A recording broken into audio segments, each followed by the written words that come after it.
A poor girl rescues a man lying injured at the foot of the mountain, without knowing he's a hidden billionaire, and what he does later completely transforms her life.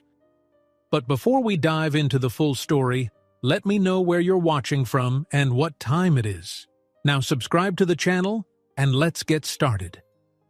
Grace knew these mountains better than anyone else in her small, close-knit town. From the time she was 8, she had been climbing, hiking, and guiding travelers through steep inclines and treacherous trails to help support her father's struggling carpentry business. While most kids played games after school, Grace learned to follow weather patterns and read the mountain's many moods. By adulthood, she was considered the best local guide, respected by both villagers and tourists for her calm, steady approach and her unmatched knowledge of the area's hidden routes. In those rugged peaks, rumors spread quickly whenever a stranger arrived. The day Michael Bennett walked into Grace's favorite cafe, no one recognized him as a billionaire from the city. He wore faded hiking boots, the kind that had seen better days, and a heavy jacket that looked more functional than fashionable. No one would guess that this tall, athletic man with windblown hair was heir to a massive technology empire. Certainly not Grace, who was quietly nursing a cup of tea in the corner, listening to the wind howl beyond the windows. "Excuse me?" he asked the cafe owner that morning. "Who might be willing to guide me to the northern slopes?" His voice was confident, but also carried a weight of loneliness that made Grace glance up. The cafe owner eyed Michael up and down. "Northern slopes are dangerous," he said, "especially with a storm predicted. We don't like risking it, but there is Grace." He gestured to the young woman quietly finishing her tea. "If anyone takes you, it'll be her." Grace raised an eyebrow, studying this newcomer. She was used to tourists who came unprepared, drawn by the mystique of the mountains but ignorant of the real dangers. Still, his tone was polite, his eyes earnest. She stood and gave a slight nod. "If you want to climb that way," she said, "we'll need to leave soon before the wind picks up. I expect you have the right gear?" Michael's lips curved into a smile. "I believe so," he answered, "but I trust your judgment more than mine." Something about his sincerity put her at ease.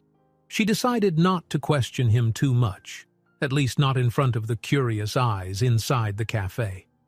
It was not unusual for Grace to guide clients who kept quiet about their true backgrounds. Some were wealthy city dwellers seeking a taste of adventure, others simply amateurs who wanted the thrill of a story to share. But Michael's quiet humility disarmed her. He wasn't bragging about prior climbing feats, nor was he complaining about the cold. If anything, he seemed determined to test himself against the mountain. And so, with a checklist of what they would need, she made plans for them to leave the following morning. The next day at dawn, Grace met Michael by the rickety wooden bridge that led to one of the lower trails. The sun was still hidden behind the peaks, and a thick frost glistened on every stone. Michael carried a backpack that looked worn but sturdy. He mentioned he'd hiked smaller mountains in the past, though nothing as formidable as these. Grace nodded, once again noting how he spoke with no hint of arrogance. "Keep close to me," she instructed. "The northern slopes are unpredictable. If you fall behind or if the weather worsens, we'll turn back." Her voice was calm but firm, revealing the authority of an experienced guide. Michael followed dutifully. Higher and higher they climbed, the morning sunlight barely touching the sides of the cliffs. The air turned sharper, the wind picking up speed. Despite the chill creeping into her gloves, Grace felt a familiar rush of adrenaline. She always did, each time she ventured into these paths. She loved the quiet hush of untouched snow, the jagged outlines of ancient rocks carved by centuries of storms. That was why she became a guide. This was her world, more so than the bustling markets of her village or the handful of shops on the main street. As they trudged onward, Michael occasionally asked questions about the best route in winter, about the wildlife, about how Grace had come to know these mountains so well. She spoke of her childhood, how she used to sell small carved trinkets her father made to tourists, how she climbed half the time just to chase away the sorrow of her mother's passing. Though she didn't share every personal detail, her words were more open than usual. Something about Michael's thoughtful curiosity made her feel safe enough to talk. Midway through the day, heavy clouds rolled across the sky. The wind turned violent, carrying a bite that stung their faces and nearly forced them to crouch behind large boulders for shelter. Grace's instincts screamed that they should turn back, but Michael seemed determined. He insisted he'd be fine, that he wanted to press on just a little farther, to see a viewpoint he'd heard about where the entire valley lay below like a tapestry of greens and browns. They continued carefully, Grace scouting ahead. She anchored ropes, found footholds, tested every ledge. "Just stay where I step," she told Michael. "Don't shift your weight too quickly if the ground is loose." She could feel his trust in every motion behind her. Yet as they neared a tricky section of rock, she heard a crack, like ice snapping underfoot. She spun around just in time to see him lose his balance on a hidden patch of slick, melting snow. He slid several feet before managing to grab a jut of rock, but his position looked precarious. One wrong move, and he would plunge into a steep ravine. Grace rushed to him, adrenaline pounding in her veins. She dropped to her belly, ignoring the bitter cold seeping into her clothes. Carefully, she tossed him one end of a rope anchored around her waist, urging him to grab it. "Don't look down, Michael. Just focus on me. Reach for the rope."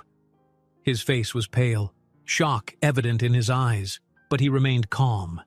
Inch by inch, he edged closer, guided by her voice. Finally, she managed to loop the rope under his arm, and with a strength that belied her slender frame, she pulled him to safety. They both lay there in the snow, breathing heavily. After a few moments, Michael gave a shaky laugh. "You must think me a complete fool," he said, a hint of embarrassment in his voice. Grace shook her head. "No one's immune to these mountains. Even the best climbers can slip. We'll head back now. The storm's getting worse, and it's not safe." Michael looked up at the bruised sky, noticing the swirling gray clouds heavy with snow. He nodded in agreement, but as they tried to retrace their steps, the weather turned even more brutal. An icy gale whipped around them, and within minutes, flurries of snow fell thick and fast. Grace realized with growing concern that they would not make it down before dark. "We have to find shelter," she shouted over the howling wind. "There's an abandoned ranger's outpost about an hour from here, near the ridge. Can you keep moving?" Michael nodded, though she could see the strain on his face. Determined, she led him across rocky terrain now slick with fresh ice. The temperature plummeted so sharply that each breath felt like knives in their lungs. Grace's heart thumped with worry for her client, and an odd concern that went beyond the usual guide-customer bond. When the outpost came into view, an old cabin of stone and timber, Grace nearly sighed with relief. They forced the half-broken door open and collapsed onto the dusty floor. The place smelled of damp, and a bitter cold seeped through cracks in the walls. Still, it was better than braving the blizzard outside. As darkness fell, Grace managed to find dry wood stored in a corner. She coaxed a small flame to life in the ancient fireplace, its embers flickering against the gloom. Michael, shivering, offered to help, but she told him to rest. "You hit that rock harder than you think," she said, motioning to the bruise on his temple. "Let me just see if you're okay." She examined him by the light of the newly lit fire, gently brushing aside his hair to check for any swelling. Her touch was firm but tender. In that intimate moment, Michael felt a wave of gratitude he couldn't express. With a half smile, he said softly, "Thank you, Grace. You saved my life today." Grace's cheeks warmed, and not just from the fire. She wasn't sure why those words struck her so deeply. "I'm just doing my job," she murmured. "Anyway, you'd have done the same for me, right?" He nodded without hesitation. "Of course." Outside, the wind howled like a hungry beast, rattling the shutters and piling snowdrifts against the walls. They were officially trapped. Grace knew from experience that if this storm didn't break by morning, they could be stuck here for days. The thought unsettled her, but she tried to remain calm. She found some dried rations left behind by previous hikers, barely enough for a meal, and split them evenly with Michael. As the night wore on, the flames cast flickering shadows across the stone walls. To keep their minds off the cold, Grace and Michael spoke in hushed voices, sharing small pieces of their lives. She told him about the lonely hillside cottage where she grew up, her father's kindness, her mother's tragic passing. Michael listened intently, his gaze never leaving her face. When she asked about his life, he hesitated. He said he was a teacher, traveling alone to reconnect with nature. She found it curious. There was a certain refinement in his speech, a confidence that felt more polished than one might expect from a modest schoolteacher. But she let the thought go, attributing it to her own imagination. Eventually, exhaustion overcame them. Curled beside the dwindling fire, Grace prayed silently the storm might abate by sunrise. She watched Michael doze off, his breath calm, his brow creased only slightly from the day's ordeal. She reminded herself he was just another client who needed her help. Still, she couldn't quiet the flutter in her chest when she remembered his words of thanks. Little did Grace know, that moment by the fire was a turning point. By saving the life of a man she thought was a simple traveler, she had set into motion events that would change her own future forever, leading her from the humble trails she knew into a world of wealth and power far beyond her dreams. The next days would reveal startling truths about Michael Bennett, truths that would test her courage and her heart like never before. A thin morning light seeped through cracks in the outpost's wooden shutters, barely illuminating the dim interior. Grace stirred awake, finding herself curled near the fireplace's dying embers. Her back ached from the makeshift bed, and the cold nipped at her cheeks. Across from her, Michael was still asleep, his breath steady, though his forehead creased in a slight frown. She wondered if he was dreaming of the near disaster on the ledge the day before. The storm had not abated overnight. Wind whistled around the cabin, buffeting the walls with an intensity that made the timbers groan. Occasionally, a draft of frigid air slipped through the door's edges and snuffed the last hints of warmth. Grace rose quietly, draping an extra blanket over Michael so he wouldn't wake in a chill, then checked their supply of firewood. They didn't have much left, certainly not enough for days on end. If the storm continued, they would be in trouble. Yet as she knelt by the small pile of logs, she recalled that it wasn't the first time she'd faced hardship in these mountains. Where others panicked, Grace found resilience. Outside, snow was falling thick and fast, layering drifts higher against the windows. She squinted through a gap in the shutters, seeing nothing but a white haze. Were it not for the building's sturdy stone walls, she doubted they could have survived the night's brutal gusts. After carefully adding a fresh log to the fireplace, she knelt and blew on the embers. Flames sprang to life, flickering over the new wood with a crackle. The soft light and warmth eased a knot of tension in her chest. At least for the moment, they were safe. Not long after, Michael stirred. He sat up, blinking at the room's faint glow and rubbing his temple where the bruise from his fall had darkened. "Is it morning?" he asked in a low voice, as though unwilling to disturb the silence. Grace gave a short nod. "Such as it is. Not that we can see much with the storm still raging. How are you feeling?" A grimace flitted across his face as he tested his range of motion. "Sore but grateful to be alive. I owe you everything." Grace smiled gently, recalling how close he'd come to tumbling into the ravine. "I do what I can. But let's just say I'm glad I was there in time." Michael tried to stand and swayed slightly, steadying himself against the wall. "Is there anything I can do to help?" he asked, noticing her rummaging through the cabin's corners. She was checking for any overlooked provisions, maybe a can of dried soup or a half-empty jar of something left behind by rangers from seasons past. "Sit," she insisted, though not unkindly. You can make yourself useful by not aggravating that injury. Just keep the fire going if you can. I'll see what else we have to eat." She found a small trunk near a rickety table. Inside lay a tangle of rope, some rusted climbing gear, and, to her relief, a battered metal tin labeled coffee. She tapped it gently, hearing dried grounds rattle inside. It was hardly a full meal, but a warm drink would be a welcome comfort. Next to it, she discovered 2 more ration bars, still sealed in crinkly plastic. Though not exactly gourmet fare, they'd keep the 2 of them going for another day. While Grace organized their meager supplies, Michael fed the fire. Wisps of smoke curled up the chimney. His face looked pale but determined, as though he wanted to prove he could be of assistance. He was no ordinary client.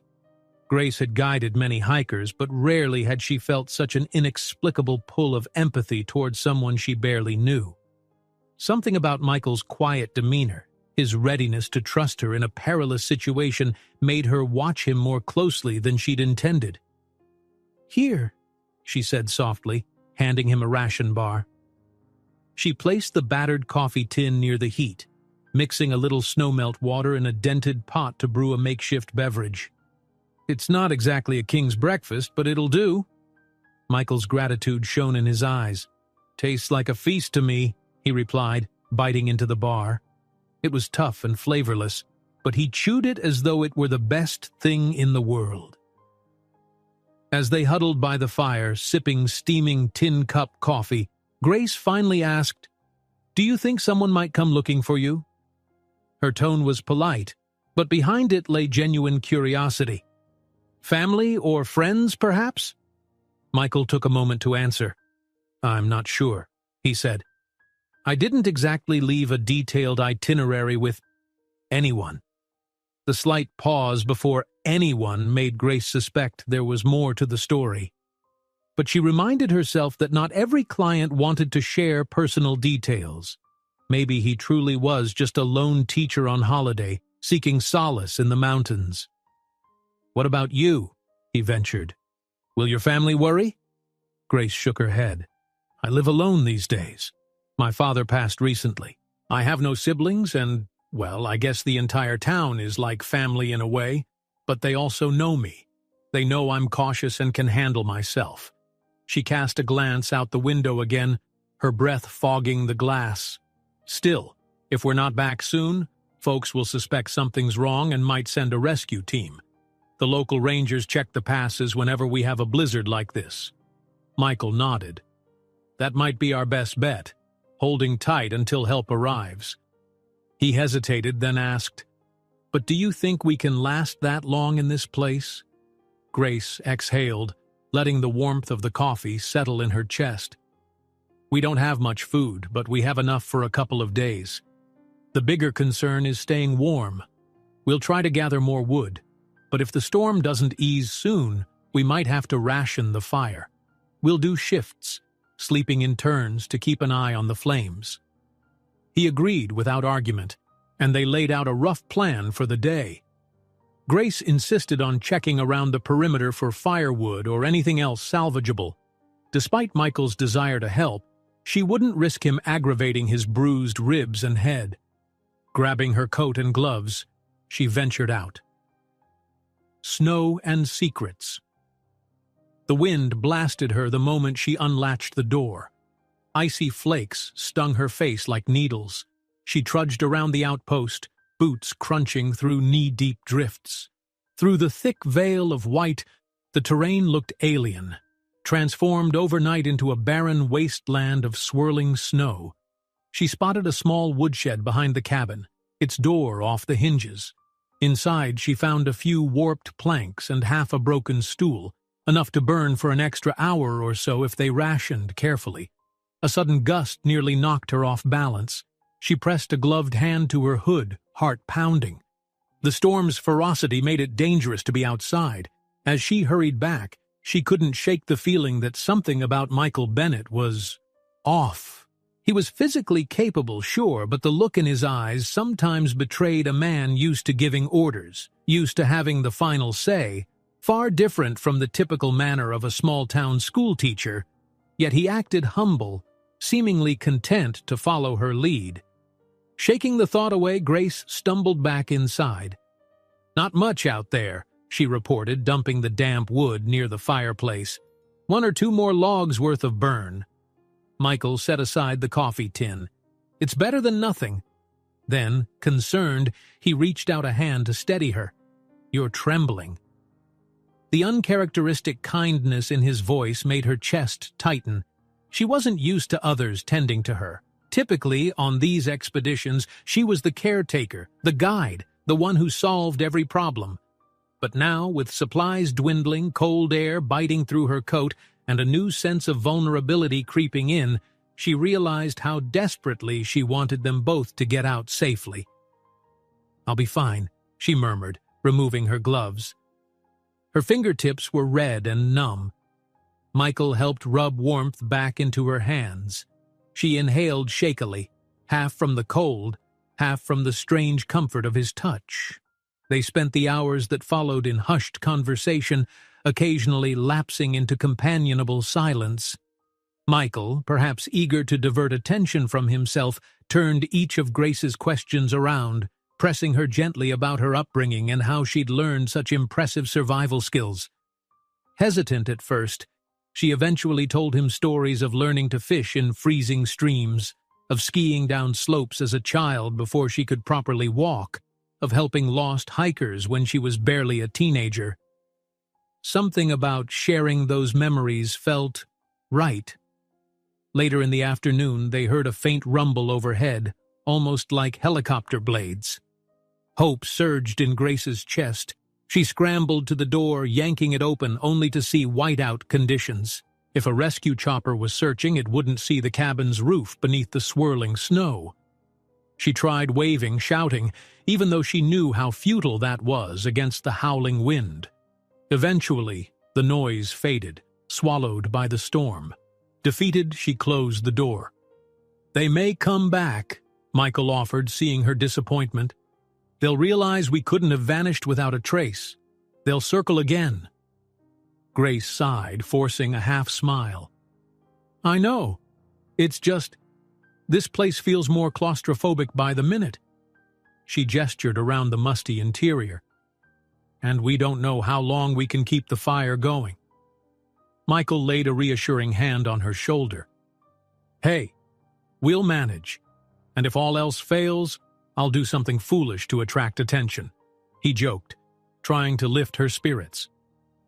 She appreciated his attempt at humor, though the seriousness beneath it wasn't lost on her. That night, as they settled into a new rotation, one staying awake to watch the fire, the other trying to sleep, they found themselves drawn into deeper conversations. With the storm a constant roar outside, the outpost felt like a tiny world of its own, each of them reliant on the other to keep going. Grace listened as Michael described what teaching meant to him, shaping minds, witnessing that spark of understanding in a student's eyes. She believed him, yet also sensed an odd distance in his tone, as if the story were only partly his own. But she didn't press. If he had secrets to keep, it was his choice. Late into the night, however, his guard seemed to slip. She caught him staring at the flames, a pensive look on his face. "What's wrong?" she asked gently. He turned, startled, then forced a soft smile. "Just thinking. Wondering about responsibilities I left behind. People who might be worried." "Ah," Grace said. "Family, after all?" He swallowed, glancing down. "Yes and no. Let's call them colleagues. It's complicated." His shoulders sagged a little. "If I disappear, it won't be long before they figure out something is up, but I'm not sure if that means we'll see help any sooner." Grace tilted her head, curiosity flaring. The slip of the word colleagues sent her mind buzzing with possibilities. Still, she reminded herself to be patient. "In that case, hopefully they'll send a search party more experienced than me," she teased lightly, hoping to break the tension. He chuckled. "Doubtful. You're pretty much a superhero on these slopes." The warmth in his compliment washed over her, soothing her lingering anxieties. She found herself smiling despite the precarious situation. Then, fighting off a wave of weariness, she shifted closer to the fire. "Get some rest," she told him. "Your watch is up in a couple of hours." Michael stood, preparing to lie down near his pack. "Thank you, Grace, for everything." His gaze lingered on her, an unspoken sincerity shining there. In the near dark, with only the glow of embers to see by, she managed a nod. "We'll be okay," she whispered, not entirely certain if she was reassuring him or herself. Hunger and Hope morning arrived with barely any improvement in the weather. They were down to half a ration bar each, and the coffee tin was nearly empty. The logs they'd scavenged were dwindling fast. Despite their predicament, the conversation flowed more easily, with small smiles shared whenever a half-joke or comforting word emerged. The sense of camaraderie they'd built was, in some way, a lifeline, binding them together in adversity. They tried to keep an eye, or rather, an ear, out for helicopters or any sign of rescue, but the storm showed no sign of relenting. By mid-afternoon, the flurries outside had turned to sheets of driving snow. It piled against the windowsills, threatening to seal them inside. Grace felt a twinge of genuine fear. She'd been in tight spots before, but never for so long without any clarity on when rescue might come. What if the search teams assumed she'd gone another route? Or Michael's contacts didn't know precisely where he'd gone? She prayed silently that her neighbors might notice her absence, guess she was in trouble, and alert the rangers. While they quietly discussed possible ways to signal for help, Michael's eyes flicked to the battered trunk that had once held the coffee tin. "I wonder," he mused aloud, "if there's something in there we overlooked. Flare, a mirror, anything that might help us catch a pilot's attention when the storm eases." Grace nodded, rummaging through the trunk again. She found old scraps of cloth, a handful of nails, and an ancient, tarnished metal mirror that had probably belonged to some hiker long ago. "It's small," she commented, "but it might reflect light if the sun ever comes out." "That's a start," he said, brightening. "We'll keep it handy." Time passed slowly. They alternated warmth near the fire to preserve wood. Every so often, Grace would gather her courage, crack the door open, and peer out. No improvement. It was on one such check, about midday on what she guessed was their third full day, that she heard a new noise overhead. She whipped her head back inside. "Helicopter!" she mouthed excitedly. Michael bolted upright. Together, they hurriedly braved the gale outside. Through the swirling snow, they caught a glimpse of a rescue chopper's lights flashing in the gray sky. But visibility remained poor. "Over here!" Grace screamed, her voice snatched by the wind. She fumbled for the little mirror, angling it at the helicopter's beacon, trying to reflect any glimmer of light. For a moment, it seemed futile. The aircraft hovered uncertainly as if scanning the ground. Then it shifted closer. Relief and terror mingled in Grace's chest. If the pilot couldn't find a safe approach, they might circle once more and leave. But fortune favored them. The helicopter slowly lowered, battling the gusts, until it was near enough that a rope ladder could be dropped. A rescue worker in a thermal suit signaled vigorously. Michael grabbed Grace's hand. "You first!" he shouted over the roar. She shook her head. "You're injured. You go." "No arguments!" He clasped her shoulders, guiding her toward the ladder. The storm battered them both, but Grace managed to secure her hold, her adrenaline spiking. Step by step, she climbed, oblivious to the sting of wind-driven ice. When she reached the open hatch, strong arms pulled her inside. Moments later, Michael followed. The helicopter lurched, battered by a fierce crosswind. Inside, the rescue worker helped them strap in. "You're lucky we saw that reflection!" he yelled, handing them blankets. Then his eyes flicked to Michael. "Mr. Bennett, are you all right, sir?" Grace blinked in surprise. "Sir?" She glanced at Michael, who looked mildly uncomfortable at the formal greeting. "I'm okay," he muttered. Thanks for coming." Confusion clouded Grace's mind, but the howling rotor blades prevented further conversation. She held tight as the helicopter ascended into the stormy sky, heart pounding with relief that they were finally free from that icy tomb. Yet one thought looped in her head. Why did the rescue worker call him Mr. Bennett, like he was someone important? Back at a small mountain hospital, paramedics whisked them both inside to check for frostbite, dehydration, and any other injuries. Grace insisted on waiting in the corridor when a nurse led Michael to a private exam room. She assumed he'd need to get stitches or have his ribs wrapped. When she peeked into the adjacent nurse's station, she overheard a snippet of conversation. "Can't believe that's Michael Bennett," one nurse whispered. "He's practically tech royalty. Didn't expect him to show up in these parts." "Yes," another chimed in.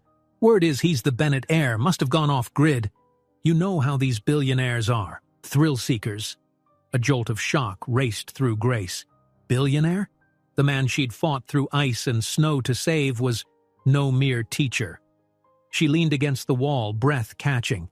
Her mind replayed every odd detail of their time on the mountain. His polite but vague answers, his slip of calling them colleagues instead of family, his well-worn but expensive gear.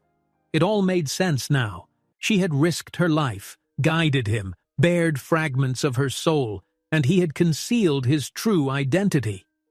Part of her felt foolish, yet another part bristled at his deception.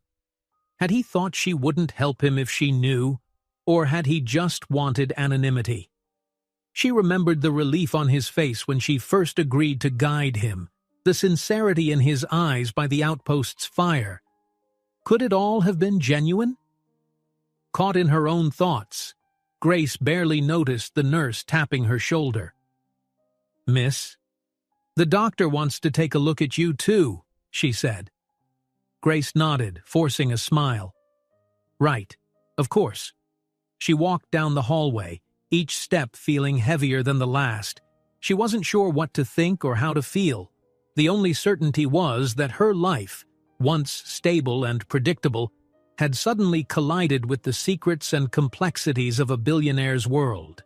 She recalled how just that morning, Michael's presence had comforted her in the deserted cabin. The man who shared ration bars and hope. Was he still the same person, or was there a gulf between Michael the traveler and Michael Bennett the tech magnate? One thing was certain. After the hospital released them, the mountain trails wouldn't be the end of their story. Whether she liked it or not, Grace now knew a side of him that no press release or corporate biography would ever reveal. And perhaps, somewhere under the wealth and power, Michael Bennett had found something in Grace that he, with all his resources, had never truly encountered. A genuine human connection forged in the stark, unforgiving wilderness. Their paths, once forced together by a storm, were about to merge in a far more complex landscape, one where formidable relatives, corporate empires, and hidden agendas might prove more treacherous than any icy ledge, and Grace, whether by fate or by choice, was already stepping across that threshold. The hospital's corridors buzzed with faint fluorescent light and hushed footsteps when Grace finally emerged from her checkup. Though she wore a heavy sweater over her still damp clothes, a lingering chill had settled in her bones. After days trapped in the mountains, the smooth linoleum hallways and antiseptic smells felt surreal. But what rattled her most was the revelation that the quiet man she rescued was none other than Michael Bennett, a billionaire heir with a name that carried weight in circles she had never even imagined. She eased into a plastic chair by a vending machine, replaying the nurse's whispers in her mind. He's practically tech royalty. There had been no sign of that on the slopes, no flashiness, no entourage. Just a handful of simple gear and the faint sadness behind his smile. She let out a breath she hadn't realized she was holding, closing her eyes against the overhead lights. "Grace?" came a soft voice. She looked up, startled, and saw Michael standing there. He was dressed now in clean clothes the hospital staff must have provided, navy sweatpants and a plain t-shirt that did nothing to hide the bandages around his ribs. In the stark hospital lighting, His bruises looked more pronounced, yet he seemed relaxed, almost as if some invisible burden had slid from his shoulders. "How are you?" she asked, her voice quieter than she intended. He gave a small nod. "They wrapped my ribs. Nothing broken, just bruised, and, well..." He gestured to the light bandage on his temple. "Doctor says I'm lucky I didn't get a concussion worse than this." She stood up, arms folded, searching his face. A dozen questions pressed at her, but the simplest tumbled out. "Why didn't you tell me who you really are?" Michael's gaze fell. "I wasn't trying to lie," he said slowly. "But once I saw how freely you treated me, without agenda, without assumptions, part of me wanted to keep it that way for as long as possible." He paused. "I just needed to get away from everything. If you'd known my background from the start, you might have acted differently." Grace huffed a quiet, humorless laugh. "Acted differently? You mean bowed at your feet?" She immediately regretted her sharp tone, but the swirl of emotions, relief, curiosity, betrayal, tightened in her chest. "I'm not the sort to do that. I just don't like being misled." "I know. I'm sorry," he said. His sincerity was disarming. "You saved my life. Several times, in fact. And all I offered you were half-truths. It was unfair." She wanted to hold on to her annoyance, but the tension in his posture and the honesty in his eyes tugged at her. She recalled how he'd nearly died in that storm, how he'd done his best to help her gather firewood and keep the cabin warm. So many small moments that felt genuine. With a long, measured exhale, she nodded. "We can talk about it later. For now, I'm just glad we're both okay." Michael lifted a corner of his mouth in a faint smile. "Me too." Before they could say anything else, the sound of hurried footsteps echoed down the corridor.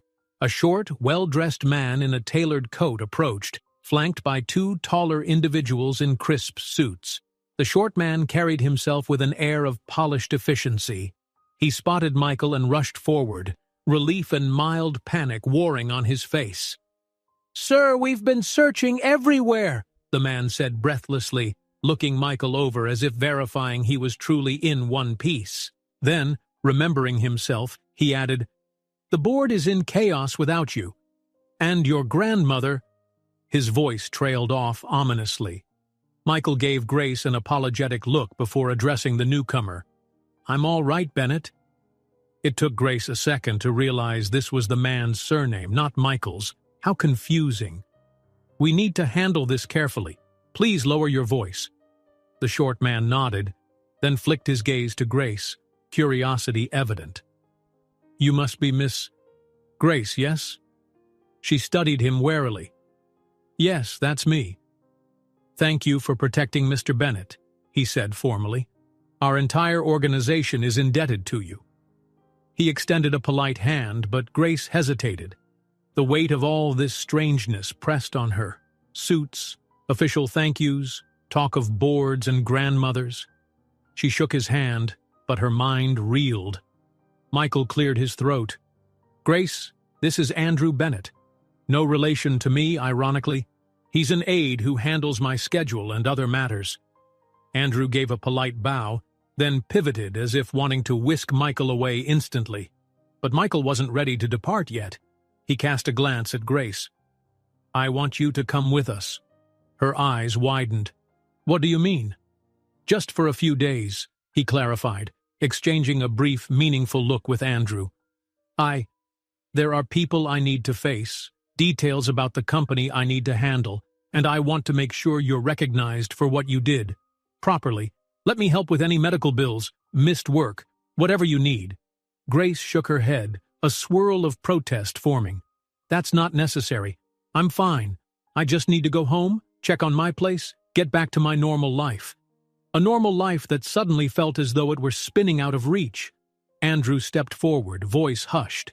"Miss, the press will swarm you once they find out your role in rescuing Mr. Bennett. It might be safer, at least in the short term, to accept Mr. Bennett's hospitality. We can offer accommodations away from the media. A private driver, secure lodging until the attention dies down." She frowned, not wanting to be anyone's charity case. But the mention of the press unsettled her. The local news alone might be a nuisance, let alone national coverage if it involved a billionaire mogul. She pictured reporters camping outside her small house, harassing her neighbors. The idea twisted her stomach. "I suppose—" She glanced at Michael. His eyes held no trace of the arrogance she might have expected from a man with wealth. Instead, there was a quiet plea. "It's your call," he said gently. "I just think it might be simpler, if only for a little while." Grace hesitated. The mountain trip had already upended her life. Maybe a short detour, staying out of the spotlight, was the best way to handle the aftermath. With a reluctant nod, she agreed. "All right, but just until things calm down." Relief washed over Michael's features. "Thank you.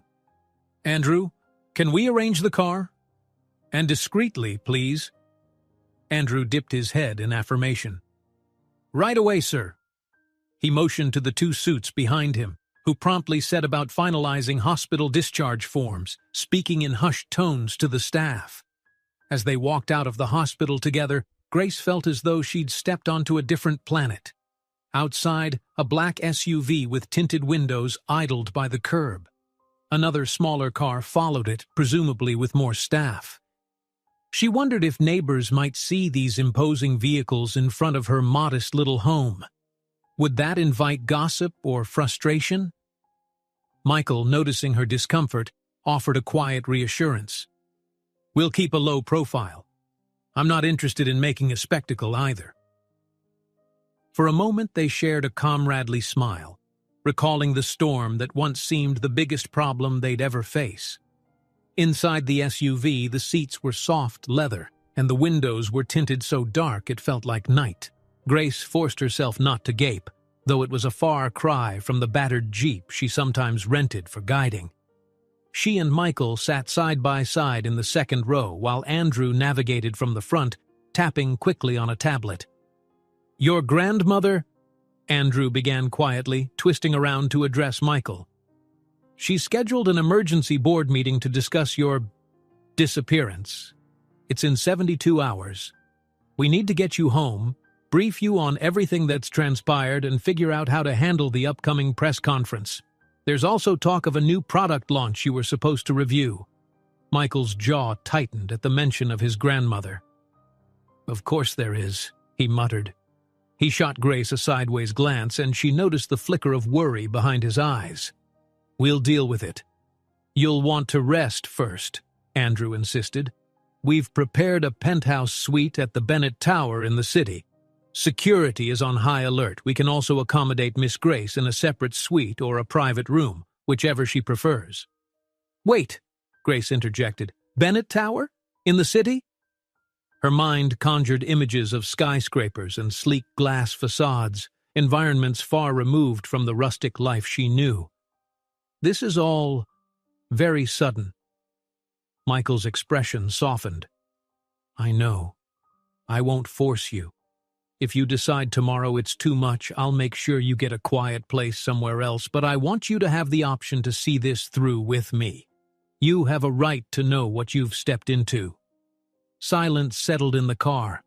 Grace stared out the tinted windows at the pine trees rushing past, their branches heavy with fresh snow. Days ago, her world had been about guiding travelers, hauling gear, and recounting local folk tales around campfires. Now she was in an expensive SUV with a man who wielded more power than she'd fathomed, yet still wore humility like a second skin. They stopped briefly by Grace's cottage on the outskirts of the village so she could grab a bag of clothes and ensure no pipes had burst in the freeze. Neighbors peered curiously from behind curtains at the strange vehicles. Michael stayed discreetly in the back seat, not wanting to stir more gossip.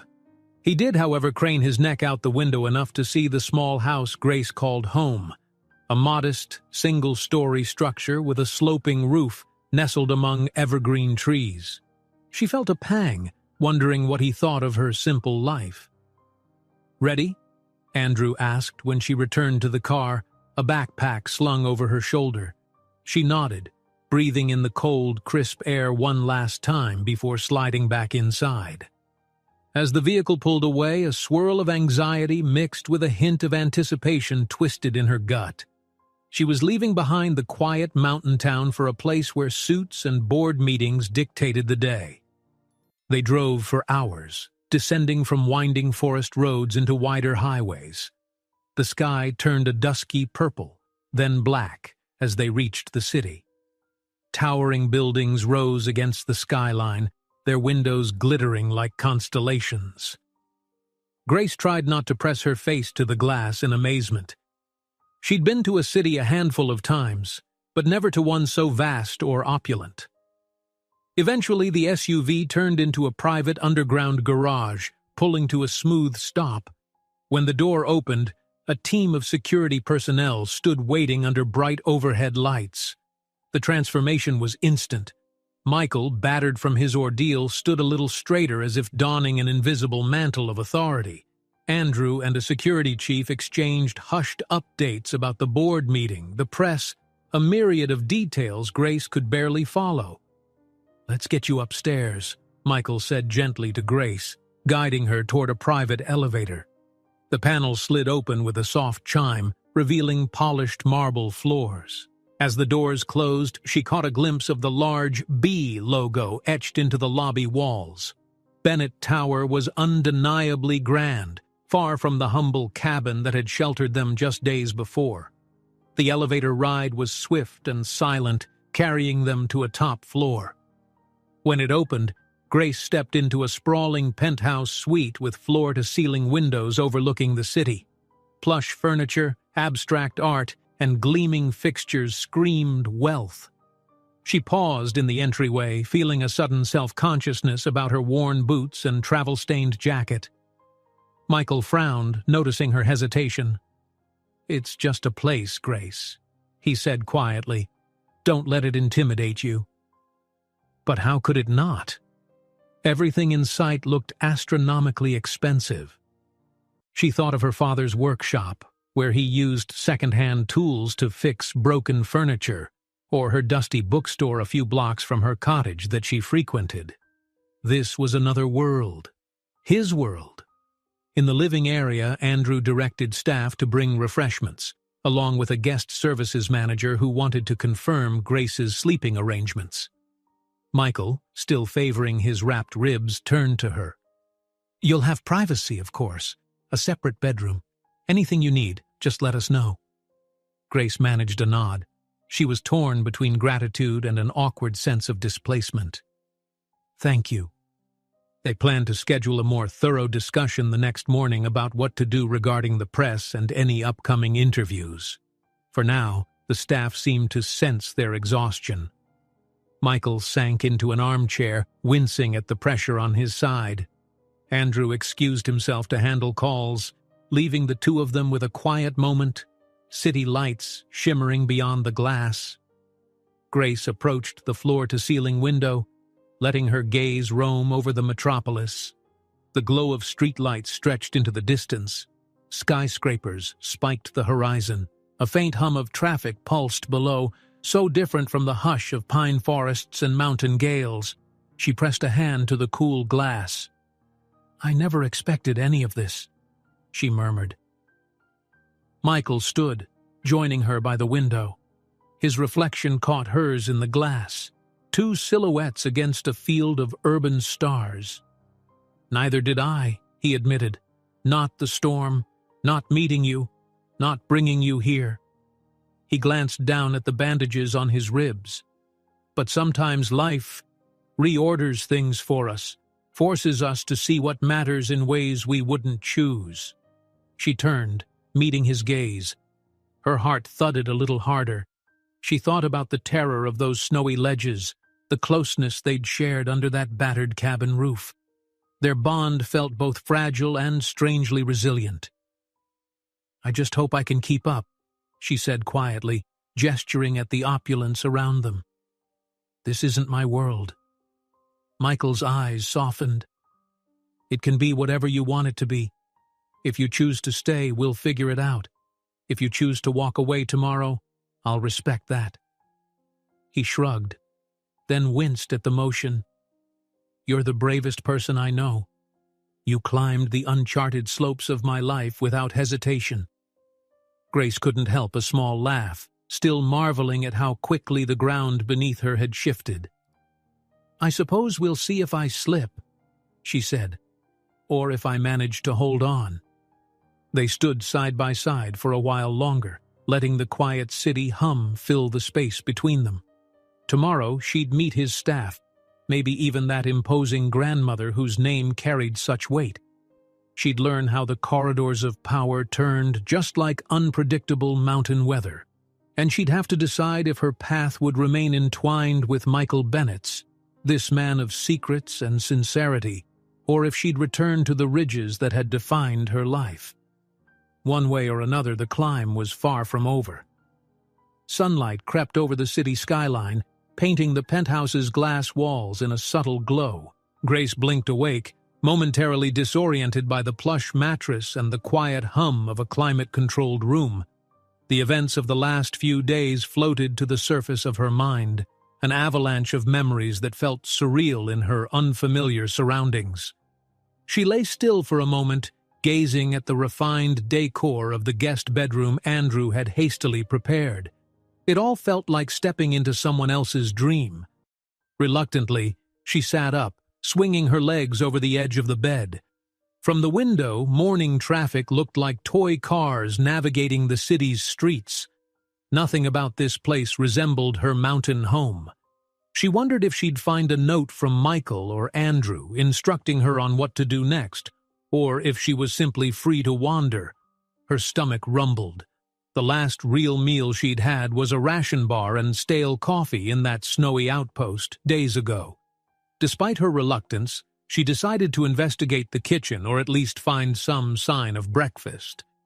She slipped into the hallway, noticing how her footsteps sank into the thick carpet without a sound. An opulent sitting area spread out before her, anchored by a large window with a dazzling city view. She half expected to see staff scurrying about, but the suite was quiet, almost eerily so. Spotting an open doorway on the left, she ventured through it and found a sleek, modern kitchen with polished counters and high-end appliances. A tall man in a crisp black uniform stood by the stove, stirring something aromatic in a small pot. He turned at her approach, offering a polite smile. "Good morning, Miss Grace," he greeted, voice low and composed. "I'm Samuel, one of Mr. Bennett's private chefs. May I get you something?" Grace felt her cheeks warm. She had never imagined having a private chef at her disposal. "Oh, please, just call me Grace," she murmured. "I didn't mean to intrude." He shook his head. "It's no intrusion. I'm here to help. Are you hungry? We have a range of breakfast options." She almost laughed at the question. She had spent the last few nights rationing tiny energy bars in a frozen cabin. Yes, definitely. With quiet efficiency, Samuel whipped up fluffy scrambled eggs, whole-grain toast, and a plate of fresh fruit. Grace was startled by the speed at which it all appeared before her on a sleek wooden tray. "Thank you," she managed, sitting at the small kitchen table. The first bite of warm eggs melted on her tongue, and her eyes fluttered closed. It was almost embarrassing how blissful such a simple meal could feel. Halfway through her breakfast, she heard soft footsteps in the hall. Michael appeared in the kitchen doorway, still favoring his injured ribs. He wore casual clothing, dark jeans and a plain sweater, yet he carried himself with that same quiet gravity she'd witnessed in the hospital. Their eyes met, and a small, mutual smile formed. "Morning," he said, pulling out a chair beside her. "I'm glad you're eating. You must have been starving." She nodded between bites, noticing a nurse's small kit under his arm. "Are they still checking on you?" He sighed.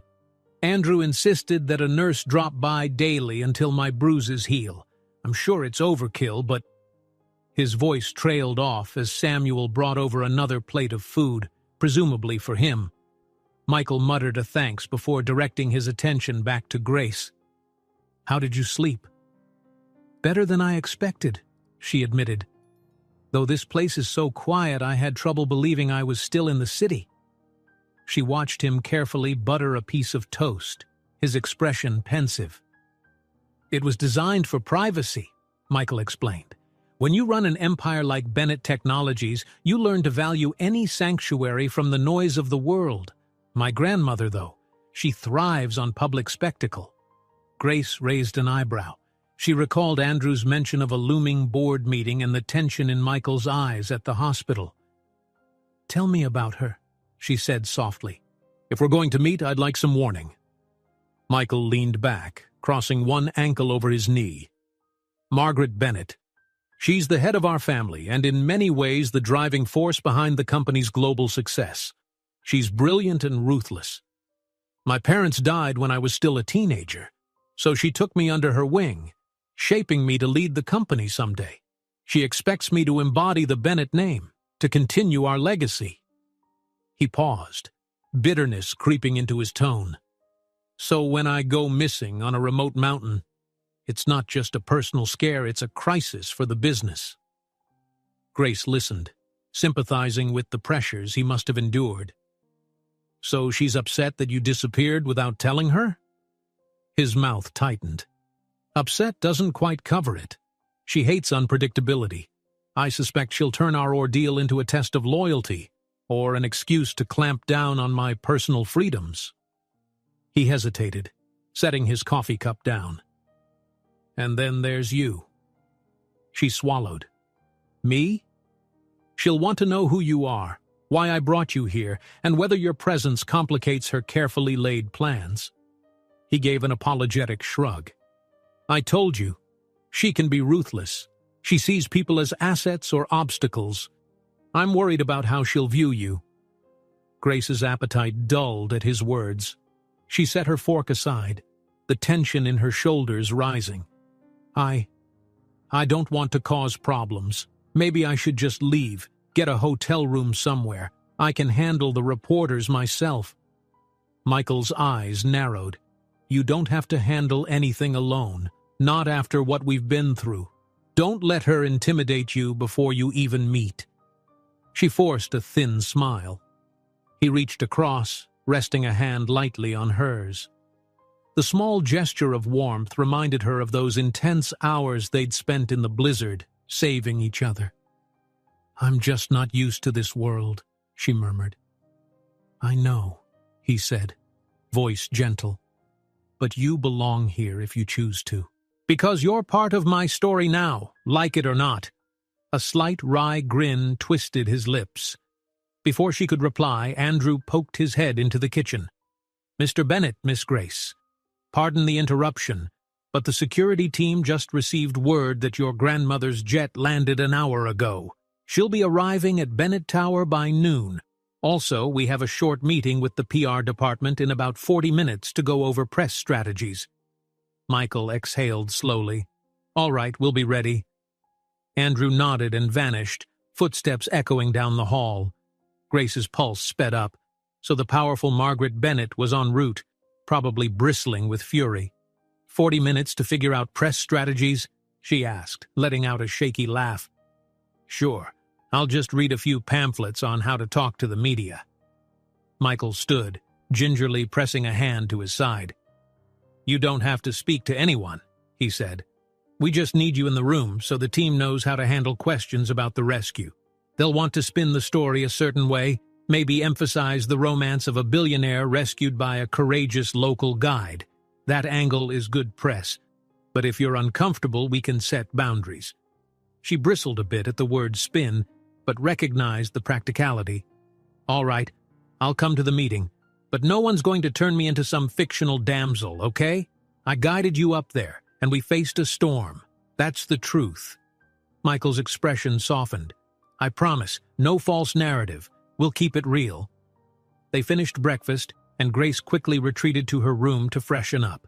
She picked out the nicest sweater and jeans she'd brought, feeling self-conscious about her limited wardrobe. In the bathroom mirror, she studied her reflection. A faint bruise marred her forehead from banging it on the cabin's doorframe one night. Her hair was in need of a trim. Her cheeks were still pink from days of windburn. Not exactly the polished image to match Bennett Tower's glamour, but she was who she was. A soft knock on her door startled her.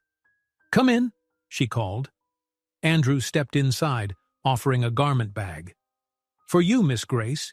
It's just a simple jacket and blouse from our in-house tailor if you'd prefer something more formal for the PR meeting."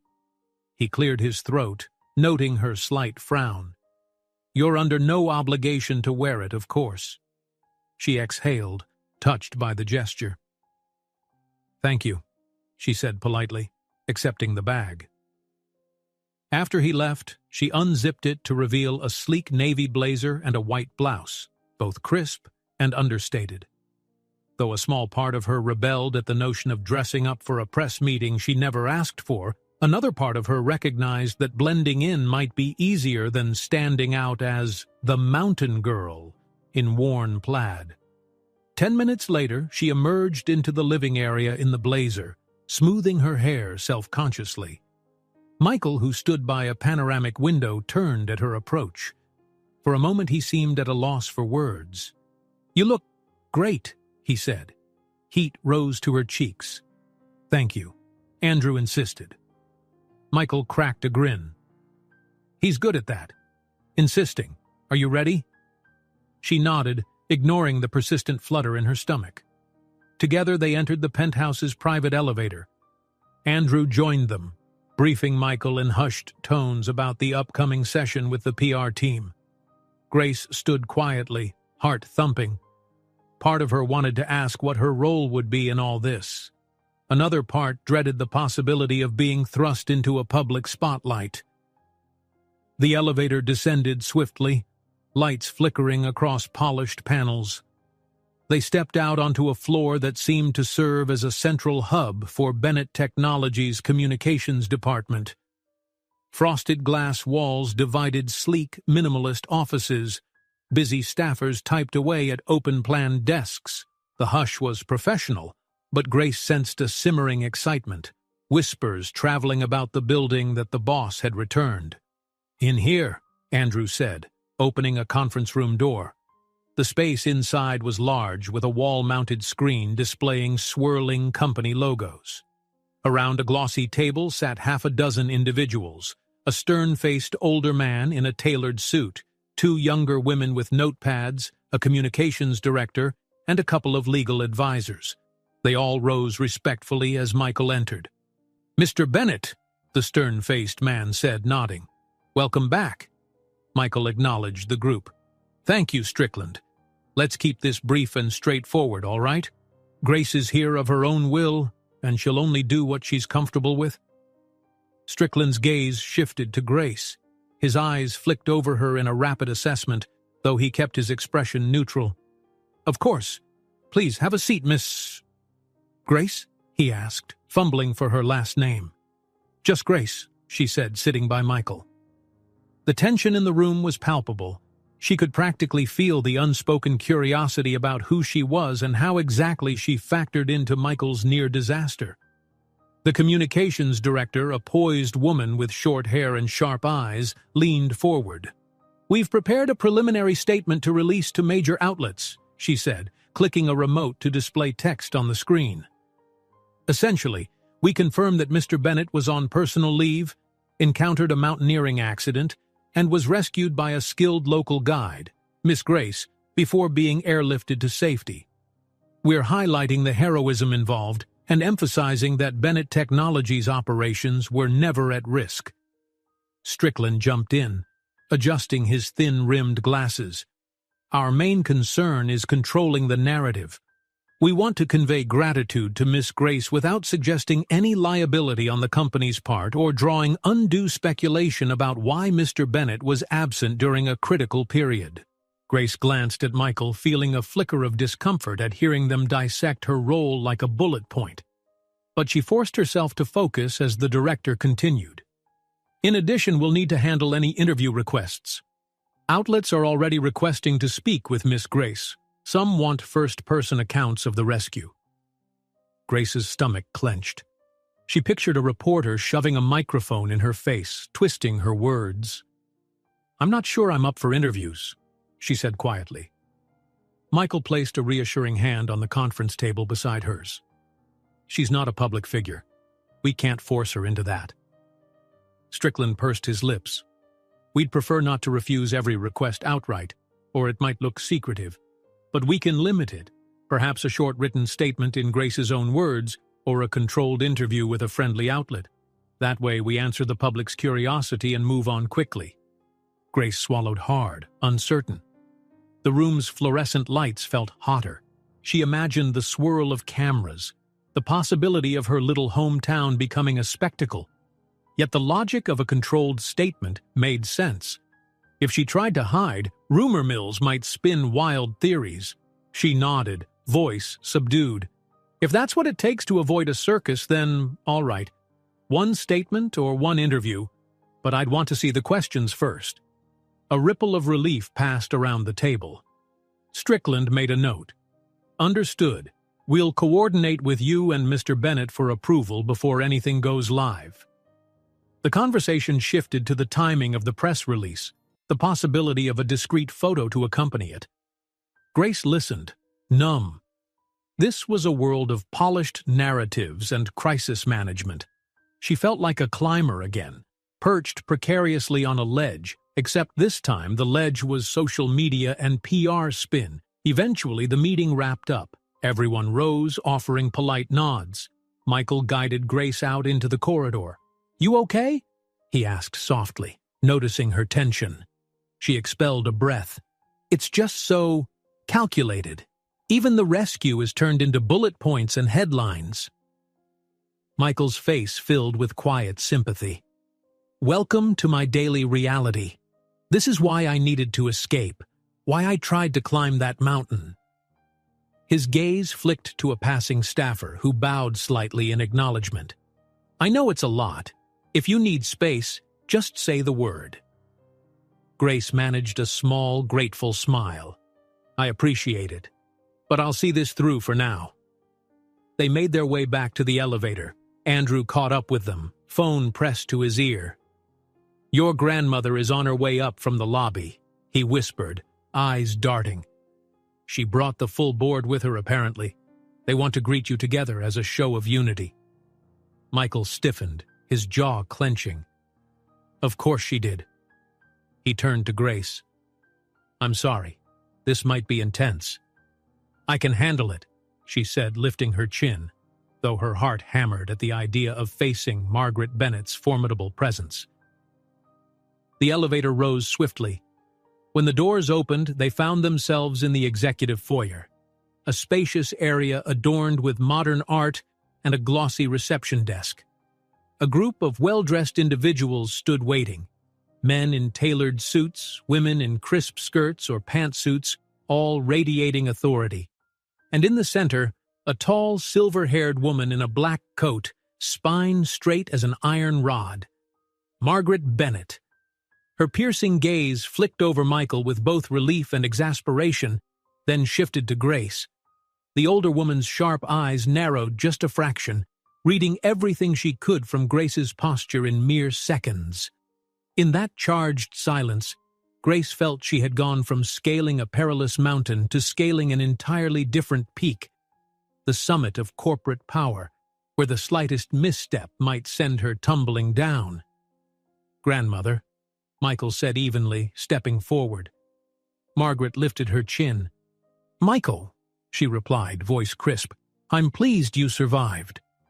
Then her steely gaze landed on Grace. "And you must be the guide who rescued my grandson."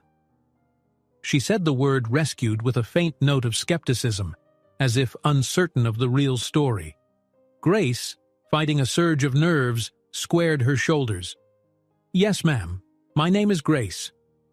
Margaret Bennett offered no handshake, just an imperious nod. "I'd like to speak with you both, privately." She gestured to a pair of wide double doors leading to an executive conference lounge. The crowd of board members parted, allowing the trio to pass. Michael pressed a reassuring hand at Grace's back, but she could sense his unease. Beyond those doors lay the next trial in their unlikely journey, a confrontation with a matriarch whose will alone could reshape everything Grace thought she knew. and the question echoed in Grace's mind. Will the fierce storms of the boardroom prove even more treacherous than the icy ledges they'd conquered together? Margaret Bennett led them into the executive conference lounge, a spacious room with polished wood paneling, minimalist furniture, and a gleaming skyline view through floor-to-ceiling windows. At the center was a long, oval table, flanked by leather chairs that looked more like thrones of corporate authority. Sunlight reflected off the glass surfaces, setting a glare across the polished floors. Grace's footsteps seemed to echo in the hush, making her all too aware of the contrast between her own uncertainty and the unyielding confidence radiating from Margaret. The moment the doors closed, Margaret turned to Michael. "You had us all worried." Her voice was low, each word precise. There was no warmth in her tone, only a frosty sort of relief. "And while I respect your wish for private escapes," she continued, "the timing of your disappearance was inexcusable, Michael. The board has been in an uproar. Shareholders are uneasy." Then her gaze flicked to Grace again, piercing. "And we have her." Michael set his jaw, frustration flickering across his features. "Grandmother, I needed time away. I've told you before that this relentless schedule is suffocating. I didn't plan to vanish in a blizzard." He drew a careful breath. "If not for Grace, I might not be standing here at all." Margaret's expression didn't soften. Instead, she regarded Grace with a subtle tilt of her head. "Yes, your heroic guide," she said, unimpressed. "I've read the preliminary statements from our PR team. They claim she saved you. While I don't question your skills, Miss Grace, I do question the necessity of Michael placing himself in such reckless danger." Her words were pointed. To Grace, they felt like carefully aimed darts. "I never asked him to climb that route," Grace answered, voice steady.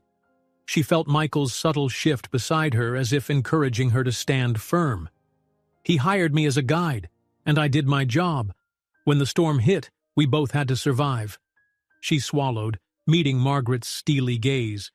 "There was no grand plan to interfere with your business, if that's what you're implying." Margaret's mouth curved, not quite a smile. "I see you're direct, at least." She turned back to Michael. "The board meeting starts in an hour. You'll attend, I presume?" Michael nodded, his injured side making the motion look stiff. "Yes, I'll address everything. But you need to accept that I have a life outside this tower, Grandmother. You can't hold me prisoner here." Her eyes narrowed. "Oh, Michael, you know I have no interest in imprisoning you, but I can't allow personal whims to endanger our legacy. That's my primary concern." Grace felt a chill. She'd expected Margaret to be formidable, but seeing her in person was another matter.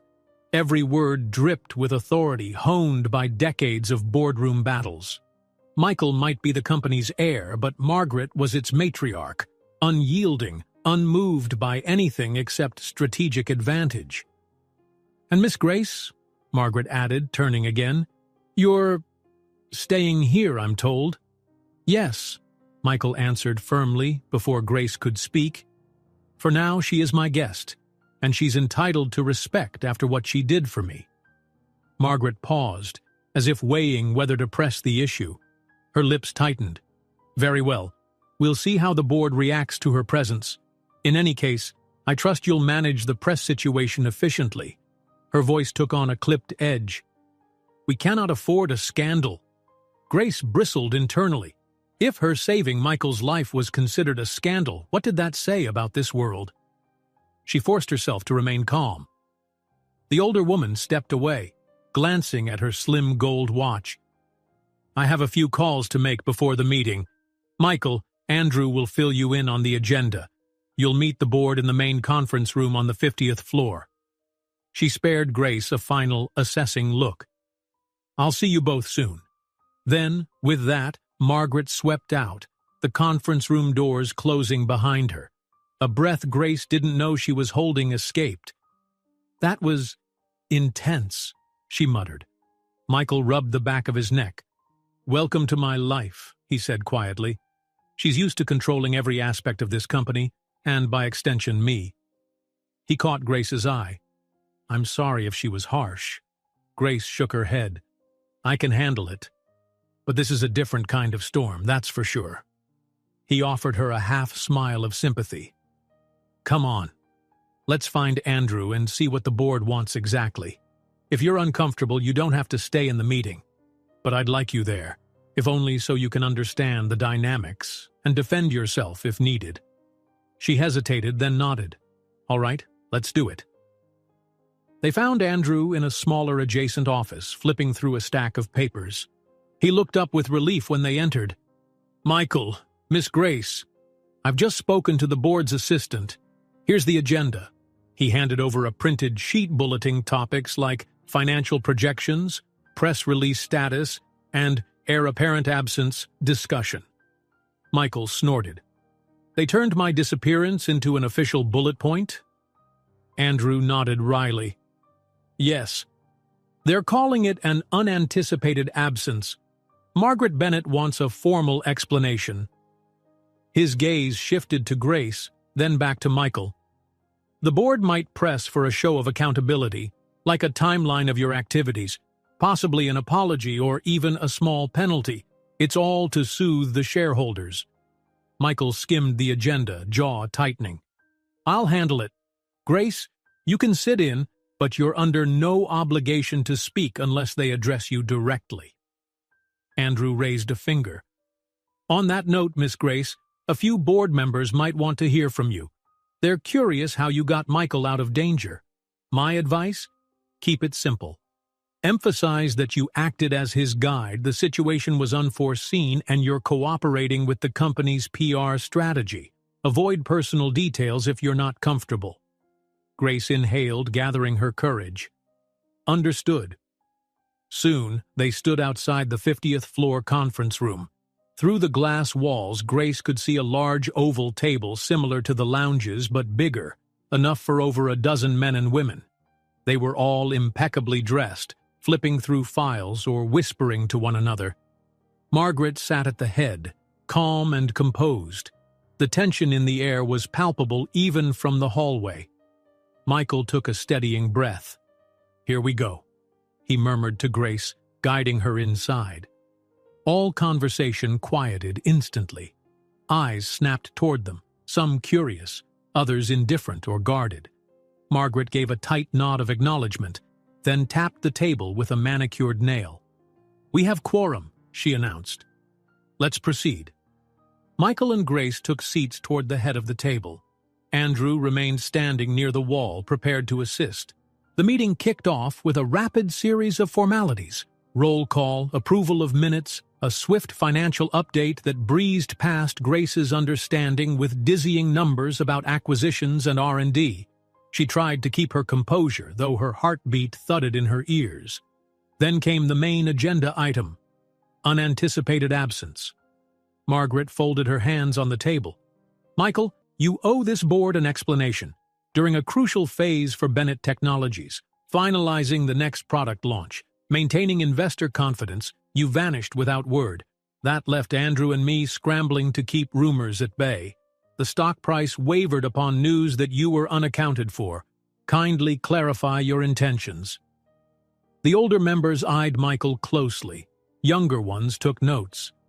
Grace could sense their distrust, as though they saw him as a child who hadn't earned his seat at the table. Clearing his throat, Michael addressed them. I regret the concerns caused by my trip. I went to the mountains for personal reflection, a break from the constant pressure. I recognize the timing was less than ideal, but it was never my intent to jeopardize the company. Unfortunately, a severe storm struck, causing a life-threatening situation. He paused, glancing around. Had it not been for Miss Grace's expertise, I might not be here to offer any explanation. Several board members flicked their gazes to Grace. She tried not to shrink under the scrutiny. One man in a pinstripe suit, whose nameplate read McAllister, spoke up. So you put yourself in mortal danger as a means of stress relief? Michael's lips tightened. You could phrase it differently, but yes, I took a risk. Life is more than board meetings, Mr. McAllister. However, I acknowledge the disruption. I'm prepared to answer for it. Margaret leaned forward. And what form do you imagine that accountability taking? The board must reassure shareholders. Some form of public statement about your commitment to Bennett Technologies? A vow that such recklessness won't happen again? Michael bristled, but caught Grace's eye. She saw his conflict, wanting autonomy but aware he had to concede something. Yes, he said after a moment. I'll issue a formal statement taking responsibility for the inconvenience caused. I'll reaffirm my dedication to the company's success. Soft murmurs of approval floated around the table.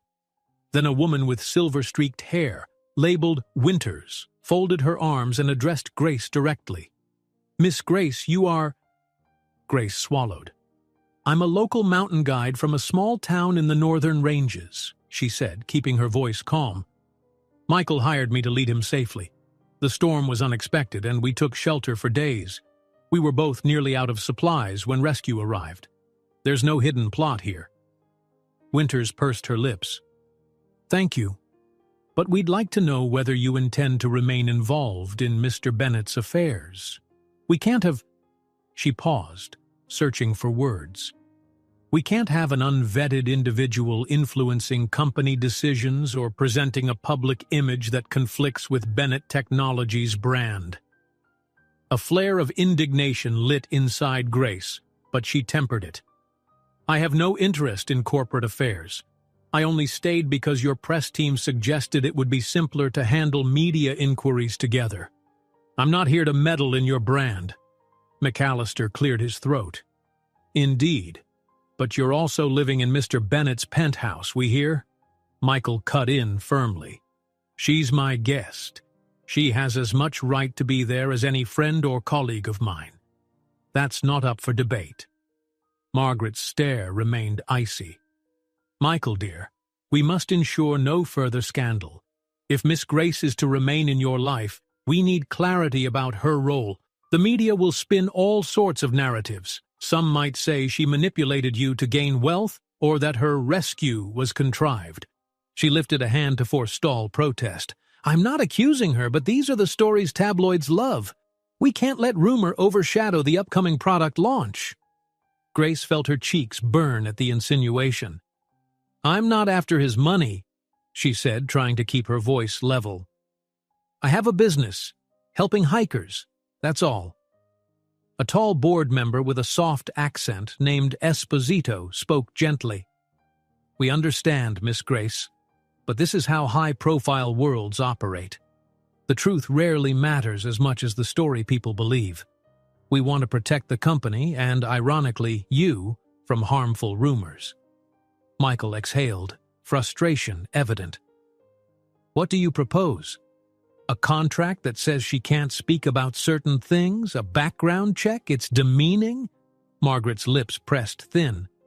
Perhaps both, but discreetly. Let's not pretend it's abnormal. Anyone in close contact with the Bennett heir has always been vetted. She leveled a look at Grace. This is how we protect the brand, child. You'll find no malice in it, merely necessity. Child. The word grated on Grace, but she bit her tongue. She reminded herself that exploding here would do no one any good. Do what you must, she said quietly, as long as it's straightforward.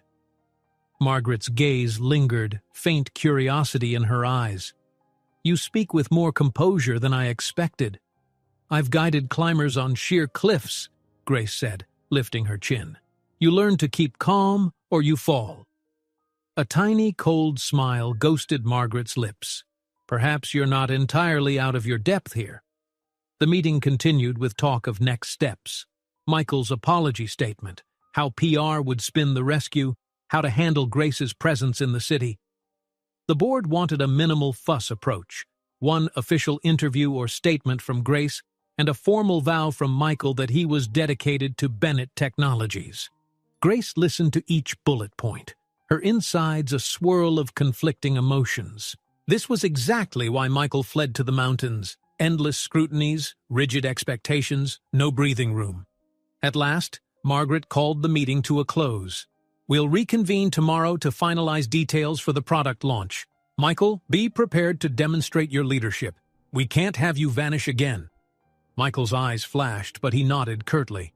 The board members began gathering papers, the tension in the room easing as they filed out. When the doors swung shut behind the last of them, Grace slumped in her chair, exhaling. That was...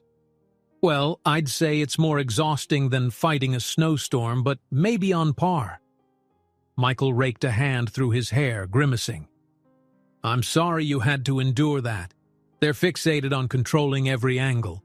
She offered a faint wry smile. I can handle a few suspicious glares. At least no one's tried to toss me out of the building, yet.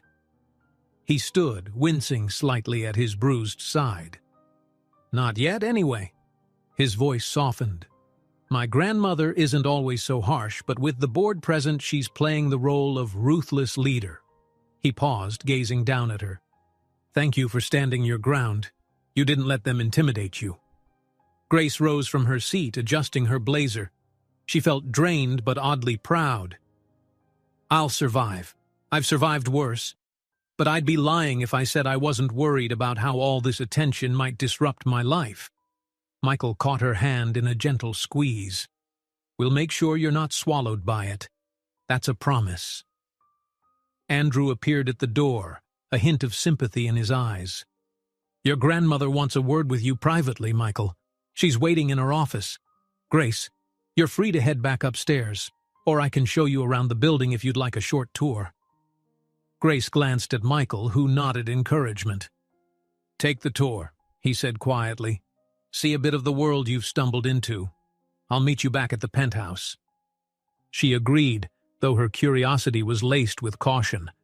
Sure, lead the way, Andrew.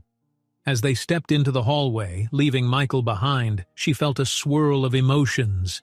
She'd just met the legendary Margaret Bennett, faced down a corporate board and emerged upright.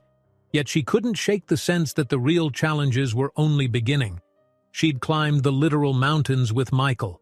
Now came the metaphorical ones, navigating a labyrinth of wealth, power, and hidden motives. And somewhere in that labyrinth lurked Margaret's true intentions. Beneath the veneer of familial concern lay an iron will that might see Grace as an obstacle to be removed, or an asset to be molded. Either way, the storm wasn't over. It had simply changed shape. Andrew led Grace down a maze of polished corridors, each lined with abstract art and glass panels that offered glimpses into Bennett Technology's bustling departments. Teams of employees worked behind ergonomic desks, surrounded by the gentle hum of high-end computers.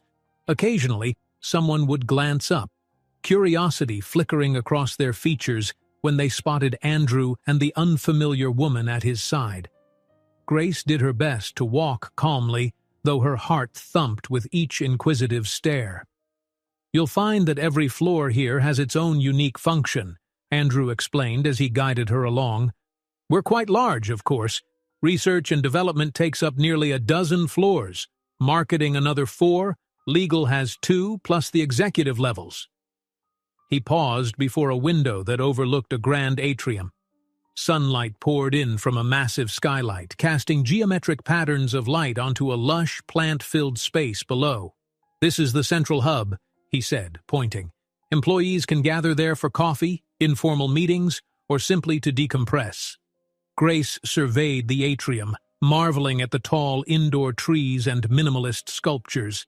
It felt more like a high-end hotel lobby than a tech company. It's beautiful, she said softly, like a city within a city. Andrew nodded. That's very much how Mr. Bennett's grandmother envisioned it. She believes in an ecosystem for productivity, a contained world where all needs are met. His tone was respectful but carried an undercurrent of detached efficiency. It reminded Grace of how the board members spoke about everything. Measured, strategic, never too emotional. They continued through a hallway with frosted glass walls. Andrew gestured into a large open office. Rows of employees clicked away at advanced design software. Huge monitors displayed prototypes of sleek devices, each window showing CAD outlines and digital animations. "This is one of our product design floors," he said. "Top secret mostly, but you're technically here under Mr. Bennett's approval, so it's okay for you to look." Grace admired the sense of focus each worker displayed. The hush here was different from the corporate tension above. This was the hush of creation, of problem-solving. It felt more organic somehow. "Do they know who I am?" she asked. "Word travels fast," Andrew said, not unkindly. "But as long as you carry yourself with confidence, no one will question your presence."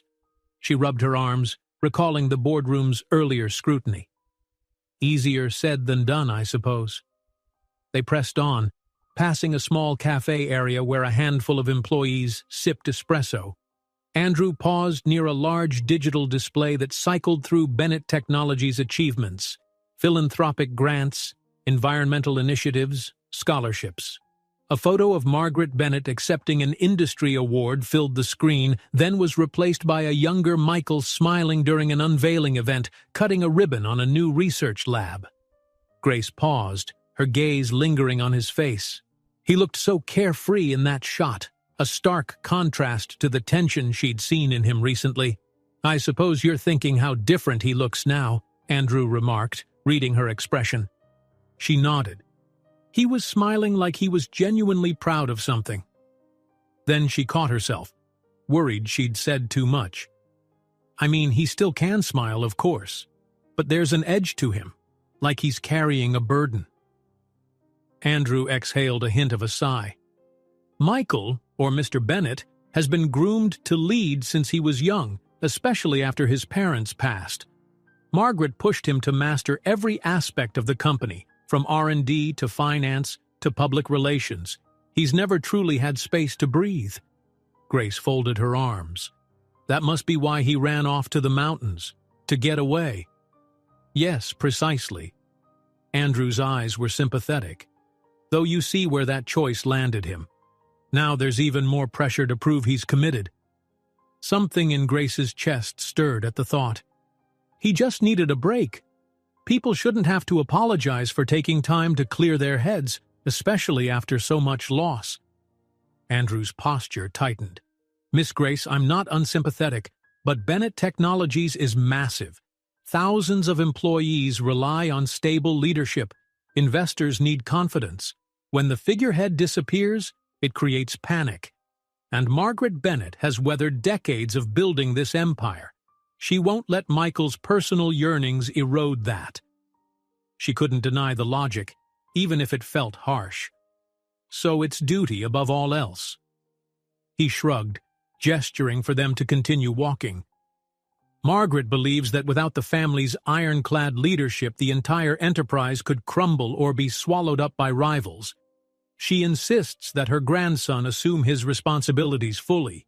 Any personal life can only exist in the shadows of those responsibilities." They turned a corner into a quieter corridor.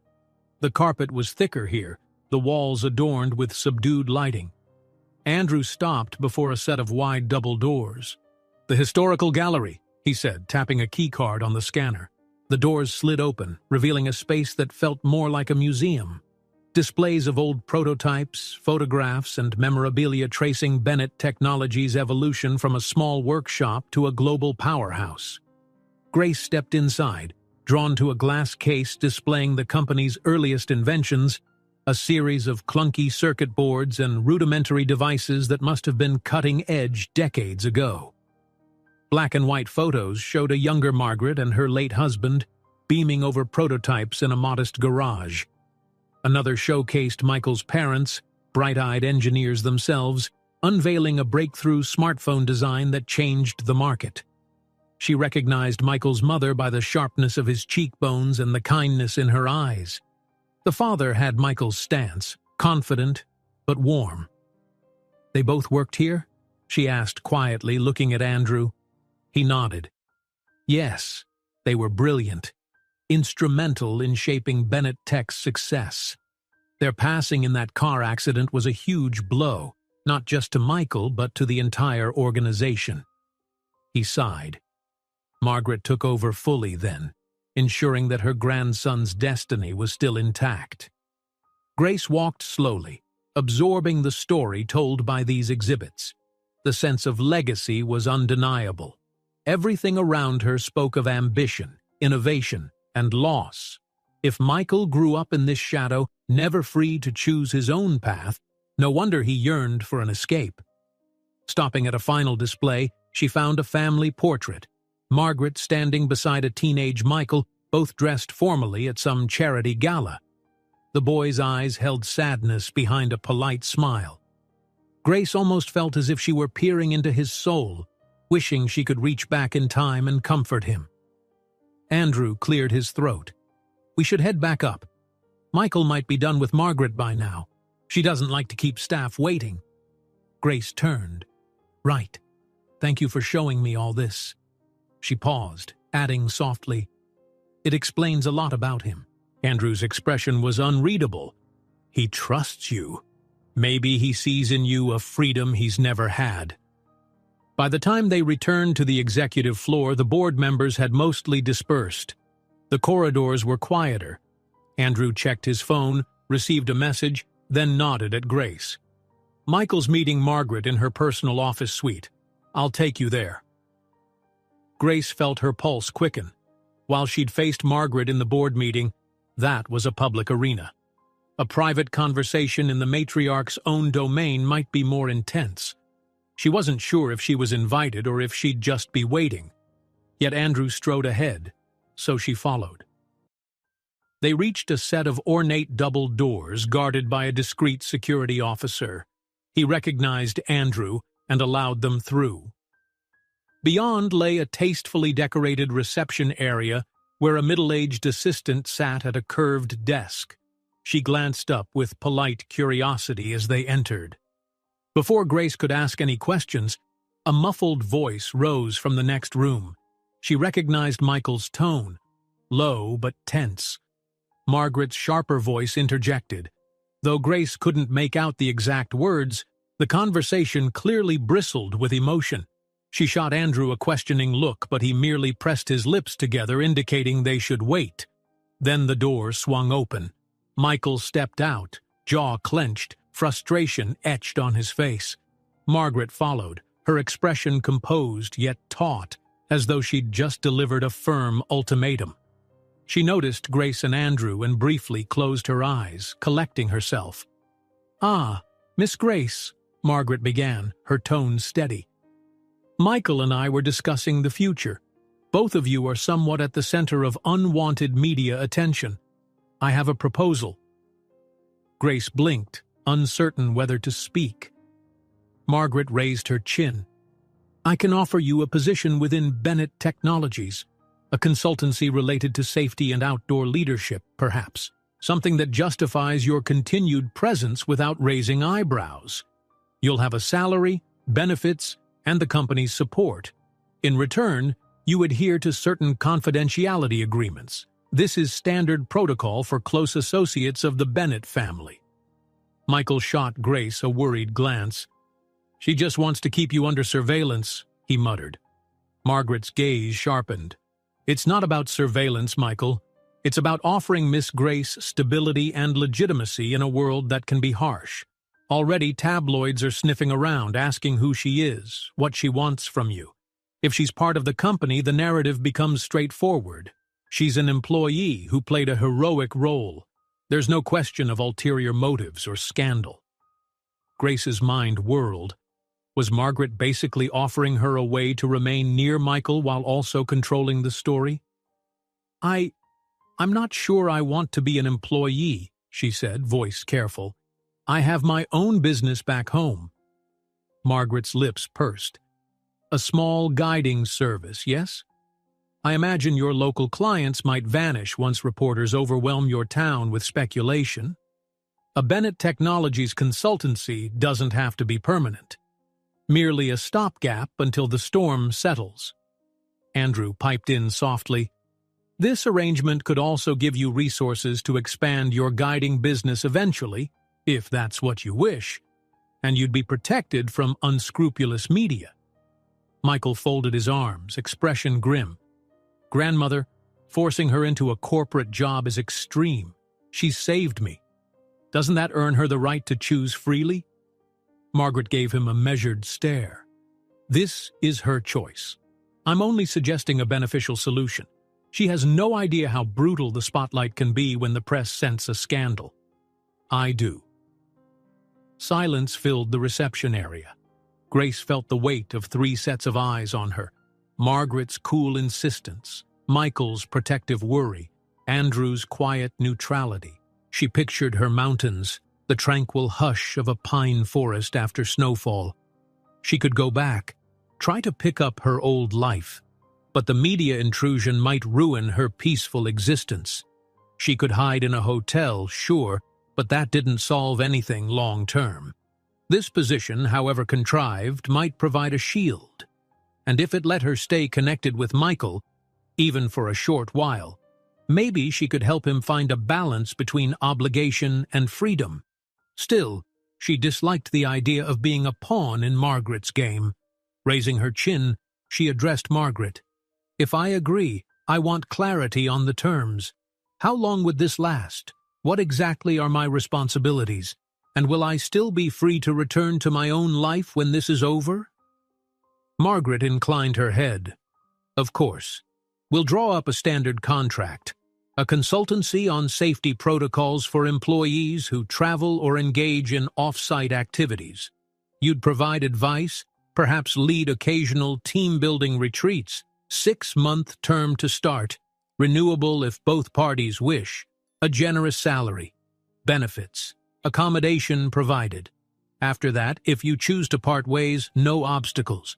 We'll do a press announcement framing it as a natural progression of your professional relationship with Michael.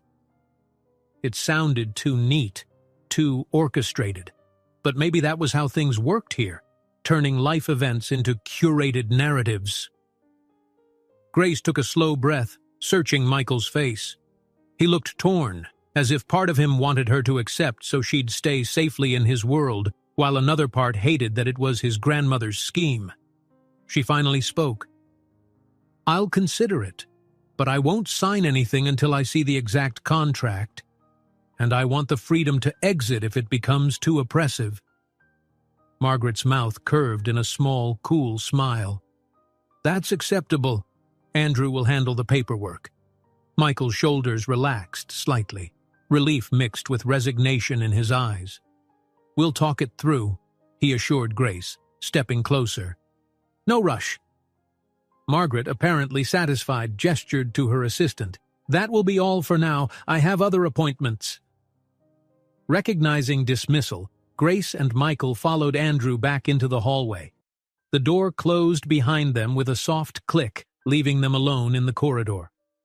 Michael rubbed his temples. I hate that she's pushing you into a corporate role. You don't deserve that pressure. Grace mustered a faint smile. It might be the least complicated option. Funny how that sounds, but it's true. I can't fight off the tabloids alone, and you have enough on your plate without worrying about me being hounded in my hometown.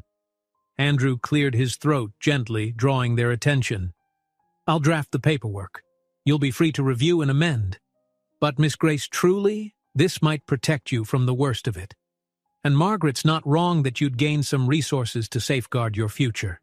She sighed, mind still spinning. I understand. Michael touched her arm, voice quiet. Let's go upstairs. We can talk properly without all these eyes around. She nodded, a swirl of feelings erupting inside her. Part gratitude that Michael cared, part anxiety at being absorbed into the Bennett machine. In mere days, she'd gone from a solitary guide on a mountainside to a potential corporate consultant entangled in billionaire politics. What a storm indeed, she thought. Back in the penthouse, the afternoon light painted the wide windows in golden warmth. Michael sank onto a couch, carefully propping a pillow against his injured ribs. Grace joined him, kicking off her shoes to curl her legs beneath her. Andrew lingered by the entryway, phone in hand, obviously juggling messages from the board and Margaret. She never gives an inch, Michael muttered. I'm sorry you got pulled into this. If you want to walk away, I'll try to shield you as best I can." Grace thought of Margaret's warning about the media, about how her simple life could be ravaged by rumors. Then she glanced at Michael's bandaged ribs, remembering how she'd promised him during the snowstorm that they'd see things through together. "I won't lie, I hate feeling like a pawn, but for now it's probably safer to accept her terms." Michael studied her, an unspoken gratitude in his eyes. "I'll do whatever it takes to make sure you're comfortable, truly. This job can be mostly symbolic, if you wish, though I'm sure you'd have actual input on safety policies for our travel teams. It's not all smoke and mirrors." She managed a half smile. "I'm not opposed to sharing genuine advice on outdoor safety, and if it helps me gather resources for my business back home, well, maybe that's a silver lining." He nodded, looking relieved. Then he glanced at Andrew, who had just ended a call. "Any updates?" Andrew approached, tucking his phone away. Margaret already told legal to begin drafting a preliminary contract for Grace. "Should be ready tomorrow morning. The board meeting is over and the press release acknowledging your return will go live tonight. Very controlled wording. No specifics about Miss Grace beyond calling her an experienced guide." Grace let out a breath. "That's a start." Andrew gave a thin smile. "Also, a couple of friendly reporters have requested an exclusive interview, one from a reputable magazine, another from a popular daytime talk show. The PR team believes it might be wise for Grace to give a brief statement there to humanize the story and prevent tabloid speculation." She groaned softly, massaging her temples. "Talking in front of cameras, spinning a narrative, this feels so unreal." Michael reached over, squeezing her hand. "We can limit it to a written Q&A if you prefer. We'll see how you feel." Grace nodded, appreciating his support. As Andrew discreetly left to attend to other tasks, she and Michael lingered in companionable silence. The city stretched out below, sparkling in the late afternoon glow, a reminder of the vast machine that Bennett Tech commanded. Finally, Michael spoke, his voice introspective. "You saved my life, Grace, but you're paying such a price for it. I wish I'd never dragged you into this corporate vortex." She shifted closer, leaning an elbow on the couch back to face him. "If I could go back, I'd still rescue you." She bit her lip, surprised at the surge of emotion those words carried.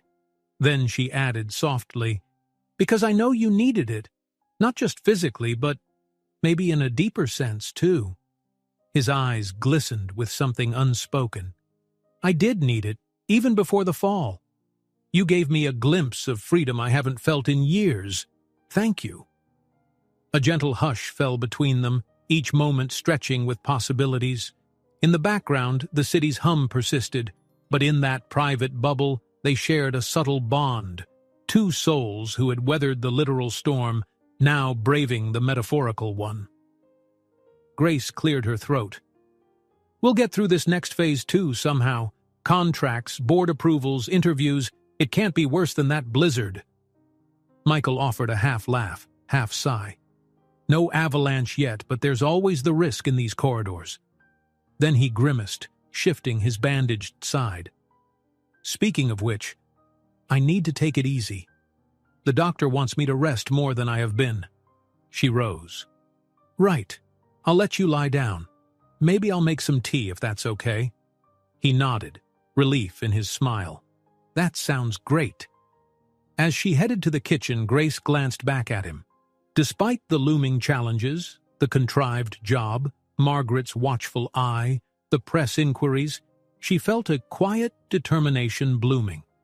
She'd guide them both through these treacherous slopes of power. And if, at the end, they could stand together on stable ground, then maybe the storm would have been worth it.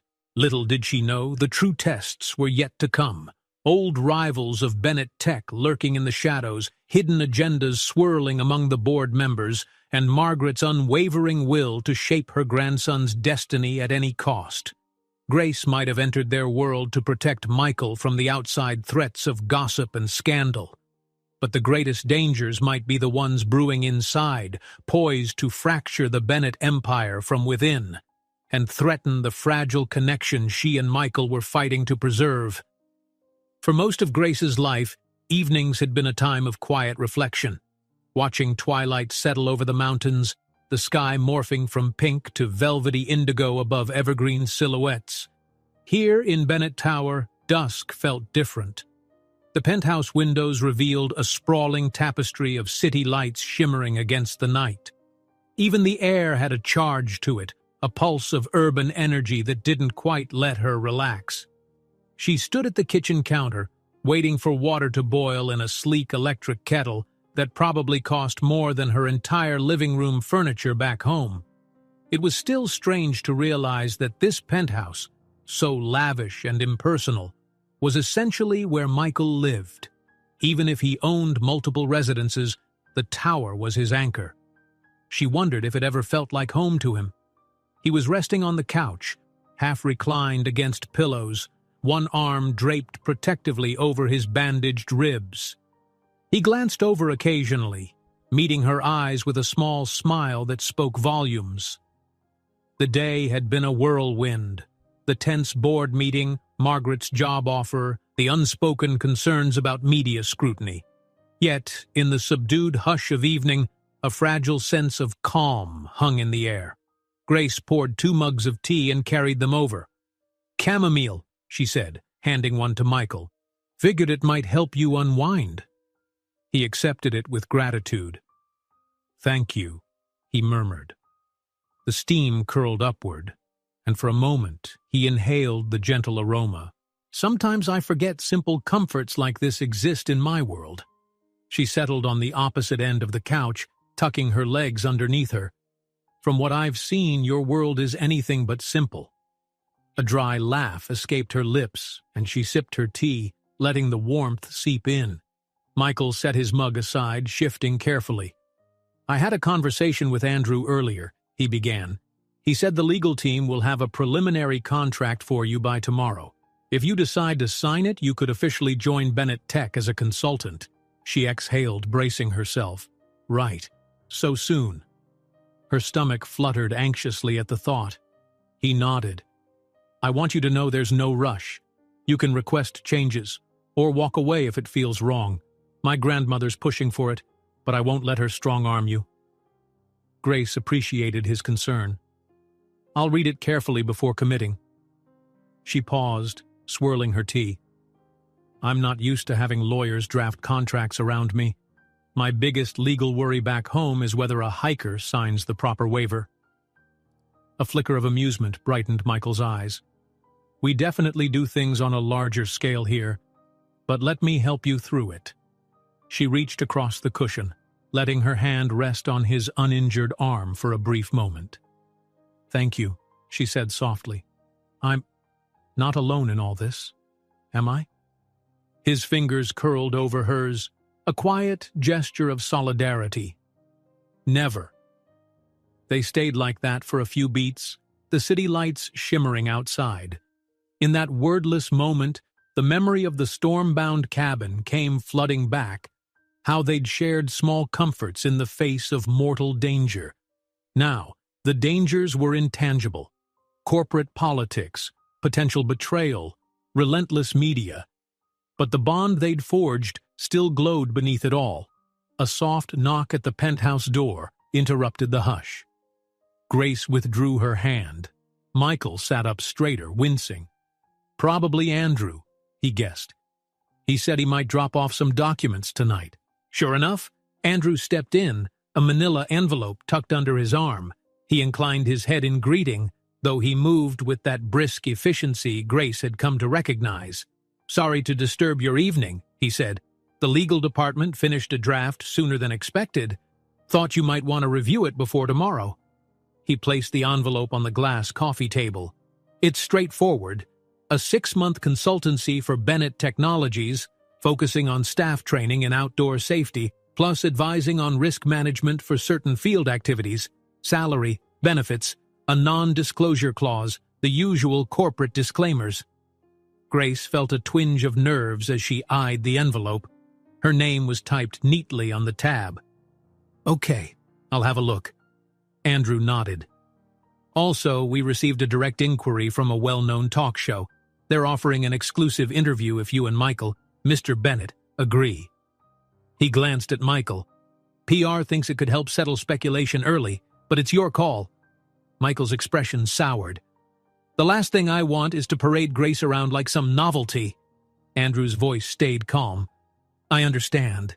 The team's logic is that a controlled interview can be better than letting tabloids shape the story. But if you're not comfortable, we can decline. Grace sighed, placing her half-finished tea on the table. I don't love the idea of being interviewed, but I hate the idea of being ambushed by paparazzi even more. Andrew offered a small shrug. Exactly. Sometimes giving a polished, honest account wards off worse intrusions. Michael exchanged a glance with Grace, searching her face. If we do it on our terms. We set boundaries. No prying into your private life beyond the rescue details. Agreed? She managed a tentative nod. Agreed. But let's not rush. Let me get a sense of this consultancy deal first. Andrew seemed satisfied. I'll arrange for a potential scheduling block next week if you decide yes. In the meantime, you have the contract. If you have questions, I'm at your disposal. With that, he excused himself politely, leaving them alone once more. Grace picked up the envelope, running her thumb over the edge. She'd never felt so overwhelmed by a piece of paperwork in her life. Yet at the same time, she recognized an odd sense of possibility. Perhaps this arrangement could become more than just a show. Maybe she could truly help Bennett Tech employees stay safe in their travels, or even plan something like corporate retreats in nature that would let her share the beauty of her mountains. The thought sparked a sliver of excitement. Michael watched her carefully. You okay? He asked gently. She half smiled. Scared, but curious. He smiled back, a hint of relief in his features. That's fair. Outside, the city glowed brighter as full darkness took hold. Grace realized it was getting late. I'll just read through a few pages before bed, she murmured, rising from the couch. Then maybe I'll sleep on it. I want a clear head tomorrow. Michael nodded, shifting to make himself comfortable again. I'll do the same. Let me know if you want a second set of eyes. With the envelope tucked under her arm, Grace slipped to her guest room. The space felt both luxurious and impersonal, the bed a soft oasis under recessed lighting. She changed into pajamas and settled against a stack of pillows, flipping on a lamp that cast a gentle, warm glow. Steeling herself, she opened the manila envelope. It was an impressive stack of pages, typed in neat legal language. Words like consultant, liability, proprietary, and confidential cropped up repeatedly. A bulleted job description detailed how she'd advise on mountaineering best practices, backcountry safety protocols, wilderness emergency response training. Another section explained the compensation, numbers that made her blink in disbelief. It was more than she'd earned in multiple years, guiding on her own. She skimmed further, noticing the non-disclosure agreement, an entire section forbidding her from divulging sensitive company information. She'd also be required to coordinate any interviews or public statements with Bennett Tech's PR department. So they really want me locked down. She understood the logic, but the control it implied made her uneasy. On the other hand, a part of her recognized how this could open doors. She could update her gear shop back home, maybe expand the guiding business in the off-season, hire more guides so she wasn't constantly scraping by, and she'd remain near Michael during these tumultuous months, something her heart quietly wanted, whether she admitted it or not. At the last page, there was a place for her signature. The sight of it made her heart pound, as if stepping onto the edge of a precipice. She'd faced mountain ledges before, but this was a different kind of drop, a leap into corporate life, tethered to the Bennett empire. Could she keep her footing? With a tired sigh, she closed the folder. She'd read enough for one night. Sleep tugged at her, but her mind churned. Before succumbing, she decided a quick chat with Michael might soothe her nerves. Gathering her robe around her, she padded back into the living room. He was still there, lights dimmed, one of the penthouse's large windows framing the city skyline behind him. A single lamp illuminated the contract in his hands, too. He looked up, surprised to see her. "You're done reading already?" She shrugged, stepping closer. "I got the gist." He set his copy aside. "What do you think?" Grace sank onto a nearby chair. "The money alone is wild, but it comes with strings, obviously." She ran a hand through her hair. "I'm not sure how to feel about signing away my right to speak freely about any aspect of the company." Michael grimaced sympathetically. "I get it. That's the corporate machine. My grandmother's big on loyalty and secrecy." She studied him, voice quiet. "Would it make your life easier if I do this?" He hesitated, honesty etched in his features. Yes and no. Yes, because it'd calm the board, unify the story, and keep you safe from harassment. But no, because I worry it forces you deeper into this world. And I know how stifling it can be. Her heart clenched. "I'm still free to walk away, right?" He nodded firmly. "You are. And if you do, I'll do my best to protect you from media frenzy. I just can't promise it'll be easy." She rose, crossing to the window. The city lights below looked both mesmerizing and daunting, like a galaxy of possibilities. "I need to do something," she murmured. "I can't just go home and wait for the storm to blow over. The tabloids might tear my reputation apart. At least with this contract, I have a measure of control." Michael approached, stopping beside her at the glass. Their reflections glowed faintly. "I'd never want you to lose who you are. That's what's so special about you, Grace. Your authenticity, your courage, your independence." She turned to face him. The soft lamplight revealed the worry lines on his brow, the shadows under his eyes. Her voice came out hushed. "You're worth the risk." His chest rose in a subtle intake of breath. For a moment, the distance between them seemed to dissolve. The tension, the politics, the corporate world, they all faded, leaving just two people who'd battled a storm together and found an unexpected bond. If she closed her eyes, she could almost feel the cabin's firelight on her skin, hear the wind raging outside, his breath warm in the silence. But the moment passed, replaced by a delicate awkwardness. Michael gently touched her shoulder, then pulled away. "Let's get some rest," he said, voice tinged with emotion. "Tomorrow we'll tackle the next steps." Grace nodded, breath catching. "Right. Good night." She returned to her room, thoughts swirling. Sleep arrived in fits and starts, haunted by half-formed dreams of jagged cliffs turning into corporate towers, where each misstep led to an endless fall. She dreamed of Margaret's steely gaze, of Andrew handing her reams of legal documents that morphed into swirling snow. When morning arrived, she opened her eyes to a pale dawn sky outside the penthouse window, her mind still tangled, but her resolve firming. In the hours that followed, the building stirred to life. Grace woke to find a breakfast tray waiting, more of Samuel the chef's miraculous cooking, complete with fresh fruit, eggs, and coffee. A note from Michael apologized for his early board appointments. He'd be back around midday. She appreciated the calm start, using the solitude to reread the contract's finer points. Around mid-morning, Andrew arrived with a small folder of addendums. "I had the legal team incorporate some optional clauses," he explained, seating himself in the penthouse living room. "One ensures you can terminate the agreement with minimal notice if circumstances become untenable.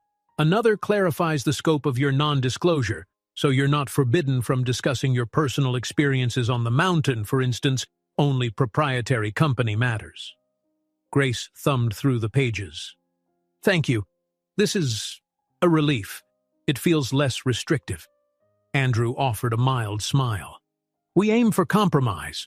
Margaret may be tough, but she also understands that forcing your hand entirely would be counterproductive. She's not looking for a hostage. she's looking for a secure narrative. She nodded, though the phrase secure narrative still rankled. Nevertheless, it was a step closer to a situation she could accept. Andrew handed her a pen. If you're satisfied, you can sign. Then we'll finalize everything. You'll officially be a Bennett Technologies consultant. Grace took a measured breath, scanning the final paragraphs. Then, heartbeat thudding, she scribbled her name on the signature line. Somehow, that single act felt momentous, like cresting a ridge and seeing a new vista unfold. She passed the documents back, anxiety and anticipation mingling. "Congratulations," Andrew said, his tone polite yet warm.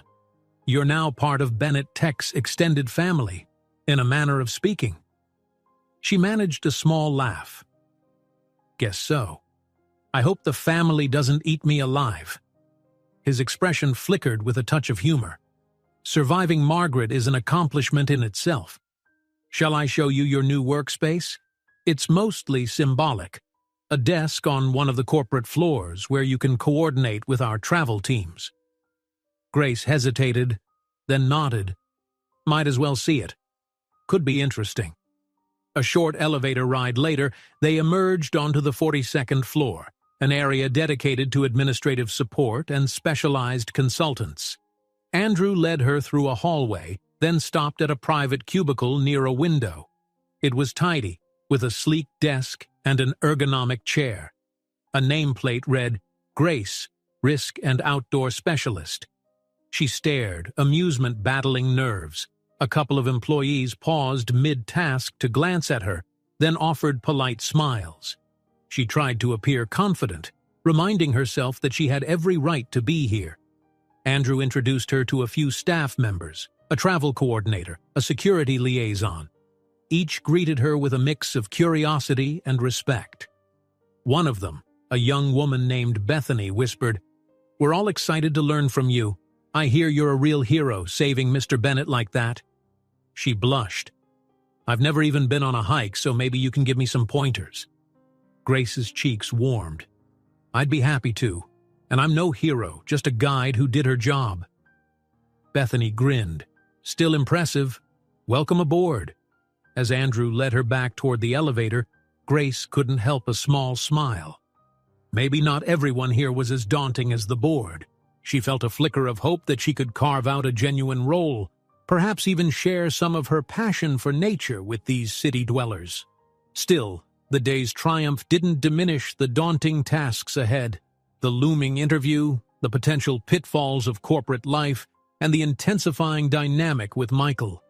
With each passing hour, she stepped deeper into Bennett Tech's fortress-like existence. And beyond these walls, a world of reporters, gossips, and hidden rivals circled, waiting for any slip. Back upstairs, a fresh text from Michael pinged her phone. "Just finished board updates. Grandma wants to see us both in her office at noon, something about finalizing details of your role. Are you okay with that?" She took a breath, typed back, "Yes, I'm ready." Deep down, though, she wondered if anyone could truly be ready to stand in that matriarch's line of fire. Still, she'd weathered literal storms before. Whatever came next, a cunning competitor, a prickly press event, or Margaret's unyielding manipulations, Grace would face it. Because she wasn't just a fish out of water, she was a climber at heart, prepared to find her footing on the steepest terrain. And as she set her phone aside, she felt a quiet steadiness rise inside her. She'd chosen this path, for better or worse. If there was any chance she could help Michael find the freedom he craved and forge a place of her own in this demanding new world, she was determined to chase it. The storm was far from over, but she would brace herself, harness tight, boots planted, ready to climb the next peak. The antique clock in Margaret Bennett's office chimed noon with a crisp, resonant note that seemed to echo through the hush of the corridor. Grace stood beside Michael as Andrew knocked softly on the polished mahogany door. A muffled voice, Margaret's, invited them in. Michael offered Grace a fleeting, reassuring look. She inhaled, steadying herself, and they stepped into the sanctum of Bennett Tech's matriarch. Margaret's private office was a study in restrained opulence. Floor-to-ceiling windows showcased the city skyline, but the interior was decidedly old-world, with dark wood paneling, plush carpets, and carefully curated antique furniture. On a broad wooden desk rested a sleek tablet computer, alongside an ornate brass lamp that looked like an heirloom. A large painting of a stormy sea dominated one wall, its dark waves rolling in shades of gray and blue. Margaret herself sat behind the desk, posture ramrod straight. Her ice-gray hair was coiled in an impeccable chignon, and a single string of pearls glinted against her black suit. She regarded them in silence for a beat before inclining her head in greeting. "Michael, Miss Grace," she said, hands folded atop a small stack of papers. "Do come closer." Grace swallowed, taking in the older woman's composed demeanor. Even though she'd faced Margaret already, the weight of this setting felt more personal and somehow more intimidating. Michael placed a hand lightly on Grace's back, guiding her to a pair of chairs facing Margaret's desk. He took the seat beside her. "Grandmother," he said, tone guarded but respectful. "You wanted to finalize details?" "Yes," Margaret replied. Her gaze flicked to Grace. "I see you've signed the consultancy contract. Andrew informed me. I appreciate your willingness to cooperate, Miss Grace." Grace dipped her head politely. "I hope I can be of real use, not just a figurehead." Margaret's expression revealed little. "That remains to be seen, but we shall set you up for success. We're arranging a welcome announcement internally. Nothing flashy, just so staff know who you are and why you're here. And as for the public side," she extracted a thin folder from the stack. "Our PR department has fielded multiple interview requests. We've narrowed it down to 2 we consider the safest outlets for an exclusive. One reputable news magazine that leans sympathetic to personal human interest stories, or a popular morning talk show with a vast audience. Either will accept a brief appearance from both of you." Michael frowned. "I don't like the idea of parading Grace on television. The magazine piece might be less invasive." Margaret's gaze was cool. "The morning show is larger. It could settle the story in one broad stroke. But I'll leave the final decision to Miss Grace." Suddenly, all eyes were on Grace. She fought a flicker of panic. "I'm not thrilled about cameras," she admitted honestly. "But I also see that a live interview might shut down rumors faster. If people see me speak, maybe they'll believe the simple truth, that I'm a guide who helped Michael, and that's all." Margaret inclined her head. "Precisely my thought." Michael's jaw tensed. "But it's more stressful for her." Grace placed a hand on his arm, a gentle reassurance. "I'll be okay," she said softly. Then she looked at Margaret. "Let's consider the morning talk show if it truly helps quell speculation. But I want some assurances. No invasive personal questions, no cornering me about finances or family." Margaret's lips curved in a faint, approving smile. "We'll have our PR team negotiate terms. You'll receive a list of pre-approved topics, and we'll ensure the hosts understand the boundaries. If they step out of line, you have every right to say you won't answer." Relief mingled with trepidation in Grace's chest. "All right." She cast Michael a sidelong glance, seeing the concern etched in his eyes. But she nodded, resolving to face this head-on. Margaret moved briskly on. "Now, regarding your consultancy, you'll meet with our HR tomorrow for orientation, sign a few more documents about corporate confidentiality. Andrew will schedule a training plan for you. Our security division can show you how we currently approach travel risk. You can then propose improvements." Grace perked up slightly. "I'd appreciate seeing what you do already. Then I can figure out what to add." "Excellent," Margaret said with a curt nod. Her gaze drifted to Michael. "And you, grandson, will demonstrate your seriousness by attending all scheduled product briefings this week. We have a new software update rolling out. I expect your input. No more absences." Michael's jaw tightened again, but he answered, "Understood, grandmother. I'll be there." For a moment, Margaret studied him.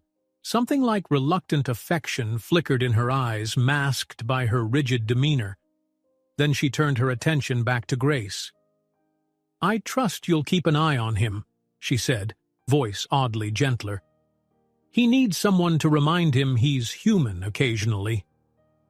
Grace blinked, uncertain how to respond to the sudden, almost personal note in Margaret's tone. Before she could say anything, the older woman rose, a clear sign that the meeting was over. "That's all. Thank you for your cooperation." Michael and Grace stood, taking the hint.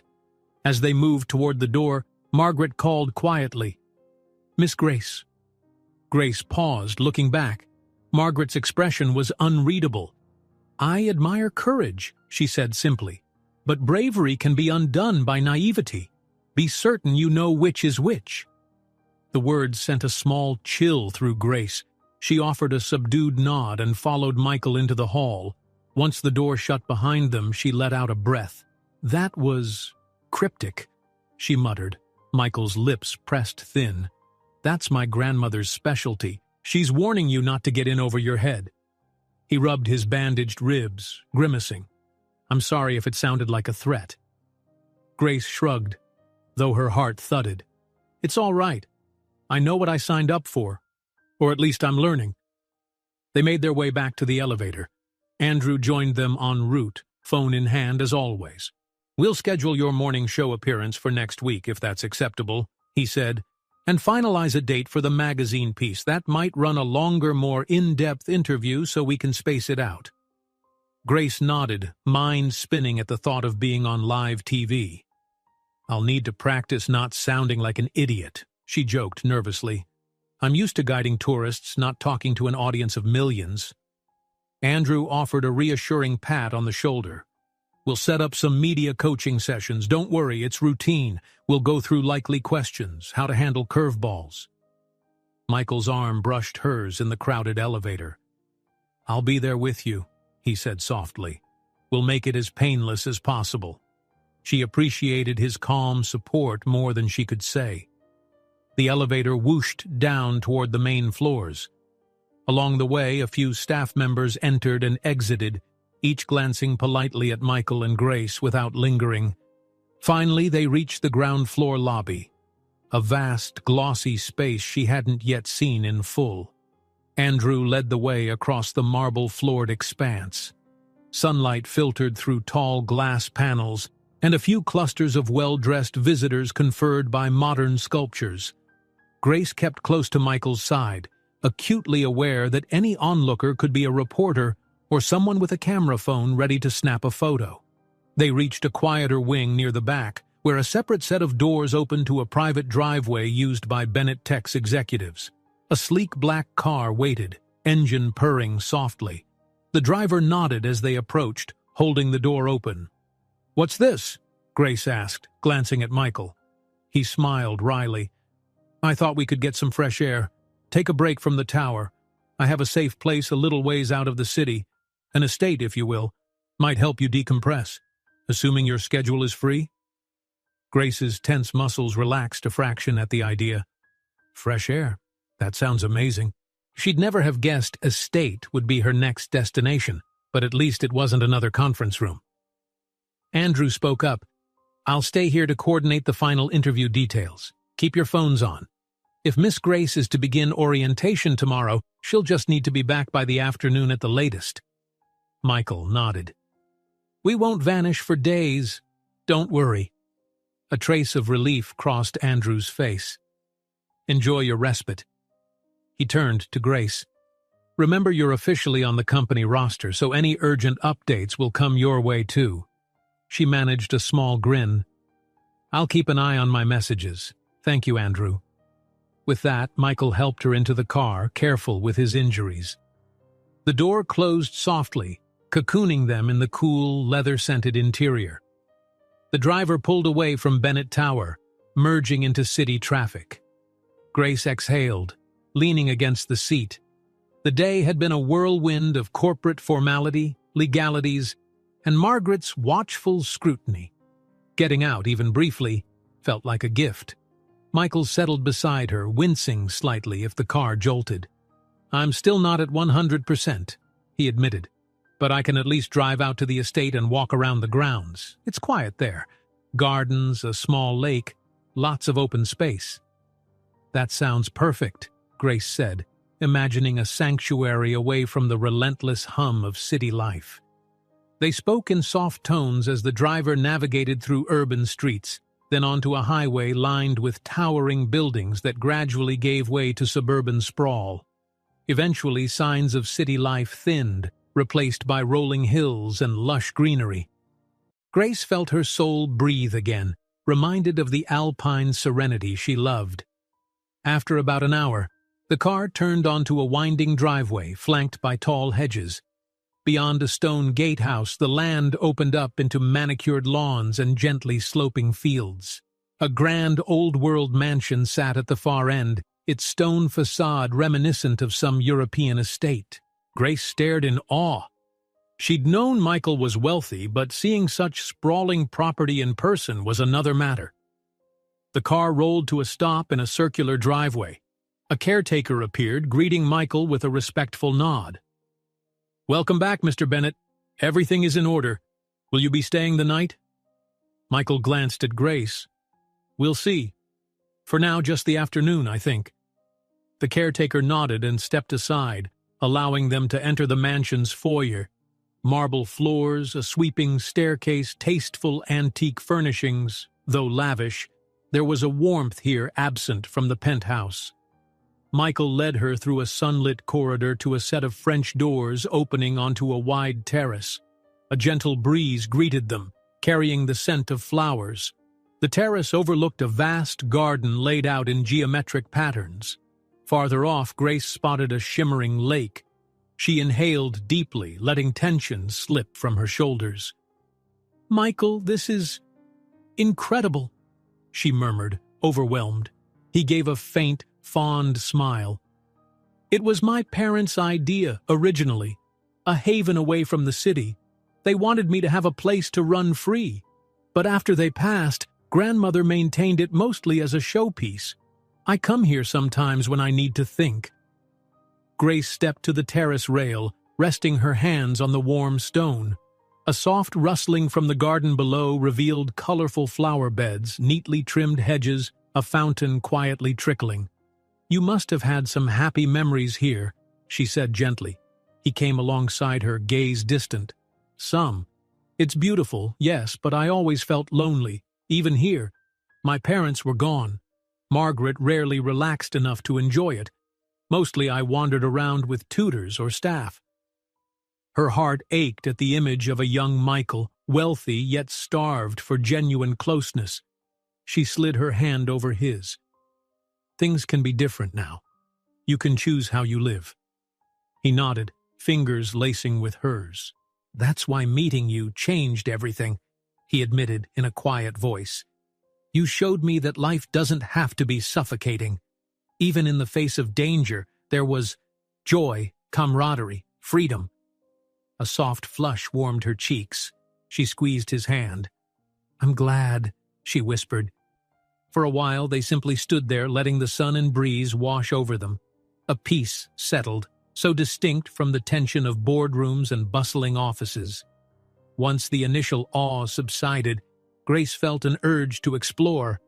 "Could we walk down to the lake?" she asked. Michael's eyes lit up, a hint of mischief behind them. "Sure, though I might be a bit slower than normal with these ribs. Think you can handle that?" She chuckled. "I'll manage. Let's go." They strolled through the garden, past rows of meticulously shaped hedges and bursts of vibrant blossoms. The caretaker had clearly maintained everything to a high standard. Grace admired the neat stone paths.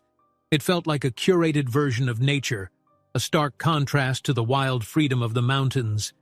Yet there was beauty here too, if one was willing to accept its formality. Reaching the lake, they found a small wooden dock jutting out over the calm water. The surface rippled gently under a mild breeze. Grace inhaled the earthy scent. "It's peaceful," she said, her voice low. Michael carefully lowered himself to sit on the dock's edge, legs dangling above the water. Grace joined him, shoes off, letting her toes dip into the cool lake. She sighed, a sense of relief spreading. I was worried we'd never find quiet again, with everything that's happening. He nodded. Moments of quiet are rare in my world, but they do exist if you know where to look. She watched a dragonfly skim the water's surface, shimmering in the sunlight. Did you ever swim here? Michael smiled gently. Yes, though not often enough. I remember wading in with my father once when I was really little. He taught me how to paddle. After he died, I couldn't bring myself to swim for a long time. It felt empty without him. Grace swallowed the knot of empathy forming in her throat. I'm sorry, she said softly. I wish I'd known you earlier. Maybe I could have... She cut herself off, aware how ridiculous it sounded. She couldn't change the past. He shifted, facing her. You're here now, he said, voice warm. That counts for something. Her heart fluttered at the earnest look in his eyes. She remembered the avalanche of events that had led them here. The slip on the mountain ledge, the snowstorm trapping them in the outpost, the rescue helicopter. Such fragile twists of fate. Yeah, she agreed gently. It does. They sat in comfortable silence, feet in the water. Time seemed to slow, the late afternoon sun dipping in the sky. Occasionally, Michael pointed out a small bird perched in the reeds or a ripple from a fish beneath the surface. Grace leaned her head on his shoulder, careful of his injury, savoring a moment of closeness. But inevitably, reality crept in. As the sun sank lower, Michael sighed. We should head back soon. Andrew will be calling, and you have orientation in the morning. Plus, the talk show producers might want a preliminary call. Grace grimaced. Right. The real world awaits. He pressed a quick, tender kiss to her hair. We'll find ways to come back here, I promise. Her breath caught at the softness of the gesture. She slid an arm gently around him, mindful of his side. I'd like that, she whispered, feeling a surge of warmth at the idea of returning to this peaceful refuge, perhaps for many more afternoons to come. And so they rose, strolling back to the mansion where the car was waiting. As the driver took them back toward the city, Grace peered out the window, watching the estate's gates recede in the rear-view mirror. A part of her longed to remain there, cocooned in tranquility with Michael, away from corporate machinations, away from Margaret's piercing gaze. But she knew the battles weren't over. She would face orientation, press interviews, and the labyrinth of hidden agendas that swirled around Bennett Tech. Yet bolstered by that quiet interlude by the lake, she felt a renewed determination. She would stand her ground, not just for Michael's sake, but for her own. Perhaps in doing so she could help him reclaim more of those moments of genuine peace, moments that hinted at a life worth living beyond the shadows of power and legacy. And as city lights glimmered on the horizon, Grace steeled herself.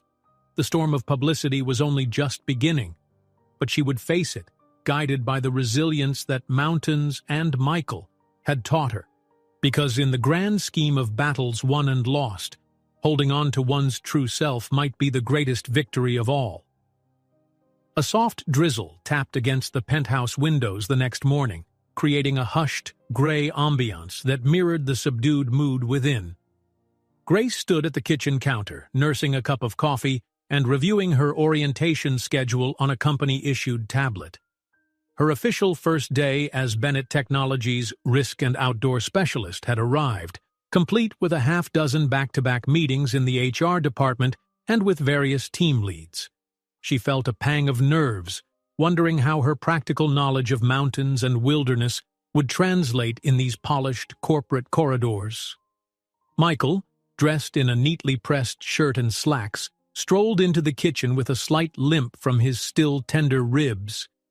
His hair was damp from the shower, and a whiff of his cologne mingled with the coffee aroma. He regarded her with a gentle smile. "Ready for the big day?" he teased, though his voice carried sympathy. She let out a breath. as ready as I'll ever be." Then, summoning a faint smirk, she added, "I'm used to dealing with unpredictable terrain. Let's hope your HR folks are easier than hidden crevasses." Michael chuckled, gingerly touching his bandaged side as if even laughter was a bit of a strain. "They'll ask you for your signatures on confidentiality forms, run you through codes of conduct, and do an ID card photo. It's standard procedure, I promise." He retrieved his own tablet from the counter, glancing at notifications. "Meanwhile, I have a meeting with R&D about our upcoming software launch. Then Margaret wants to see me about finalizing the talk show appearance. She's determined to get it scheduled for next week." Grace's grip on her coffee mug tightened. "Next week?" Her pulse quickened at the thought of facing a live audience so soon. He nodded, offering a reassuring look. "We'll get media coaching, remember? And we can still say no if the conditions aren't right. Don't let Margaret rush you." She appreciated his steady concern. "I'll keep that in mind." Finishing her coffee, she set the mug in the sink. "Let's do this." Together, they rode the private elevator down to the floors where Bennett Tech's administrative departments were located. The soft jazz piping through the elevator speakers did little to calm Grace's fluttering nerves, but Michael's warm presence at her side helped. When the doors slid open, Andrew was already waiting, immaculate in a charcoal suit. "Morning," he greeted, tapping his phone screen. "Grace, I'll walk you to HR. Michael, your R&D meeting is in conference room 12 on the 41st floor. They're waiting for you." Michael glanced at his watch. "Right. I'll see you later, Grace. Lunch?" She offered a small, grateful nod. "Yes, please. That'd be great." They parted with a brief squeeze of hands, casual but comforting. Then Andrew whisked Grace along a corridor lined with motivational posters featuring Bennett Tech slogans.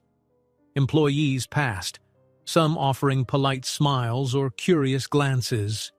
"Word must have spread that I'm on staff now," Grace thought, recalling the hush of speculation that greeted her first brief visit to these floors. Andrew guided her into a modern reception area where a cheerful HR coordinator named Felicia greeted Grace. "Welcome, Miss Grace. We're so excited to officially have you on board." She motioned to a side door. "Step right this way, we'll get you all set up." For the next hour, Grace navigated a whirlwind of paperwork and digital forms. She filled out basic personal information, confirmed her new corporate email address, and took an official ID photo under unflattering fluorescent lights. Felicia rattled off details about Bennett Tech's benefits, from health coverage to a potential retirement plan. The dizzying array of corporate jargon left Grace's head spinning. She'd never in her wildest dreams envisioned herself with a 401k structure or stock option potential. Yet another form demanded her signature for proprietary information and inventions, which made her eyebrows climb. "I won't be inventing anything," Grace joked nervously. Felicia laughed good-naturedly. "We issue these to all employees, just in case. Technically, if you contributed ideas that led to new product features, maybe related to a safety app or something, this clarifies the intellectual property. It's standard." Grace nodded, though her stomach flipped at how complicated everything felt. She glanced at the contract's fine print, recalling her father's old warnings about signing documents without reading thoroughly. But Andrew had promised the legal team had folded in her requested changes, so she pressed her pen to the line with a mix of trust and lingering caution. At last, Felicia smiled broadly. "All set. Your ID card should be printed shortly. Let me show you to your designated workspace and introduce you to some of the team." Grace managed a polite grin, exhaustion creeping in from the barrage of new information. "Thank you, Felicia. Lead the way." Back at the consultant's cubicle she'd glimpsed days ago, Grace found a small sign with her name already affixed. A co-worker with bright red hair, Bethany, hurried over. "Hey, I'm so glad you're really here," she said excitedly. "We put out a little plant for you, see?" Indeed, a modest succulent perched on a corner of the desk. "Figured you might like a touch of green." Touched by the gesture, Grace smiled. "That's very thoughtful. Thank you, Bethany." Bethany introduced her to a few other staff members, Joseph from Travel Coordination, Anita from Security Liaison. The small group seemed genuinely friendly, curious about Grace's background but not overly prying. They asked practical questions about wilderness safety, and Grace offered basic tips. "It's surreal to be explaining hiking boots and layering techniques in a corporate office," she admitted with a laugh. "But I guess some employees do field work in remote places, right?" Joseph nodded fervently. "Yes, Bennett Tech has installations around the world. Some are in rugged locations, like an environmental research unit in Alaska, or a philanthropic outreach center in mountainous regions. We occasionally send teams there. Having your expertise could really help reduce risks." A spark of interest lit in Grace. "So I won't be just a figurehead." She liked the idea of making a real contribution, maybe planning specialized training sessions or preparing checklists for staff traveling to challenging terrains. A wave of relief mingled with excitement. Perhaps this corporate role won't be as empty as I feared. Eventually, Bethany pointed out a small break lounge. "You can always grab coffee or tea here if you don't feel like going up to the main cafe. The cafe on the 30th floor is bigger, but this one's cozy." Grace thanked her and decided a quick tea break was in order before meeting Michael for lunch. She found the lounge unoccupied except for a single figure leaning against the countertop, a tall man in a tailored suit scanning something on his phone. At her entrance, he glanced up, his gaze lingering a fraction too long. He was older than Michael, with salt and pepper hair and a coolly appraising air. "Morning," Grace offered politely, opening a cupboard in search of a tea bag. "Morning," he returned. His voice was cultured, measured. "You must be Grace, the new consultant everyone's whispering about." She tried not to bristle at the mention of whispering. "Yes, that's me," he set his phone aside. "I'm Strickland, a member of the board. We met briefly in the boardroom after your rescue, though I doubt you remember me in that crowd." He offered a thin, formal smile. She recalled the man, stern-faced, wearing pinstripes. "Yes, of course. I remember." Strickland leaned forward slightly. "I was curious. How are you finding Bennett Tech so far? Adjusting well?" His tone was polite, but there was a watchfulness in his eyes that made her cautious. "It's all very new," she admitted, selecting a chamomile packet.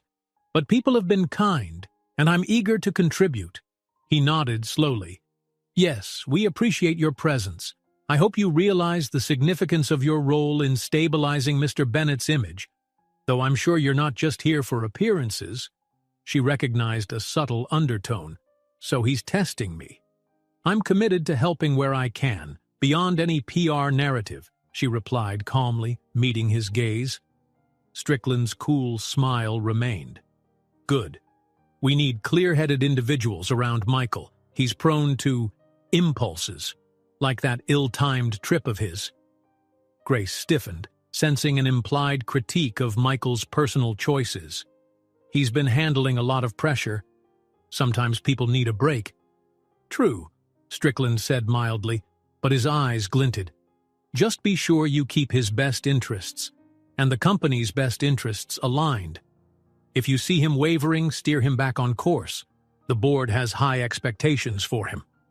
The subtext, "Don't let him run off again." Grace swallowed a flicker of annoyance. "Michael's more than capable," she said, forcing a measured tone. "But yes, I'll do my part." "Excellent," Strickland murmured, retrieving his phone. "Welcome again, Miss Grace. I look forward to seeing how you shape our safety protocols." With that, he left, footsteps echoing down the corridor. Grace exhaled slowly. What was that? A benign welcome or a veiled threat? She sensed the same corporate tension she'd felt with Margaret. Calculated politeness, watchers weighing her every move. I can't let them intimidate me. Taking her tea, she returned to her desk. A message from Michael awaited. "Done with R&D soon. Lunch in the executive dining area?" She typed back, "Perfect. See you in 15. The executive dining area sat high above the city, all glass and steel, offering panoramic views and high-end cuisine. It resembled a five-star restaurant rather than a workplace cafeteria. Grace arrived first, feeling a pang of self-consciousness among the suits. She found a table by the window, scanning the skyline while waiting. A few minutes later, Michael appeared, searching the crowd until his gaze landed on her. The tension in his features eased. He wove through the tables, wincing slightly if someone brushed his injured side. "Hey," he greeted, sliding into the seat across from her. "How's your first morning as a corporate consultant?" She laughed softly. "Intense. Lots of forms. A whirlwind of introductions. Then I ran into Strickland in the break lounge." Michael's face darkened. "What did he say?"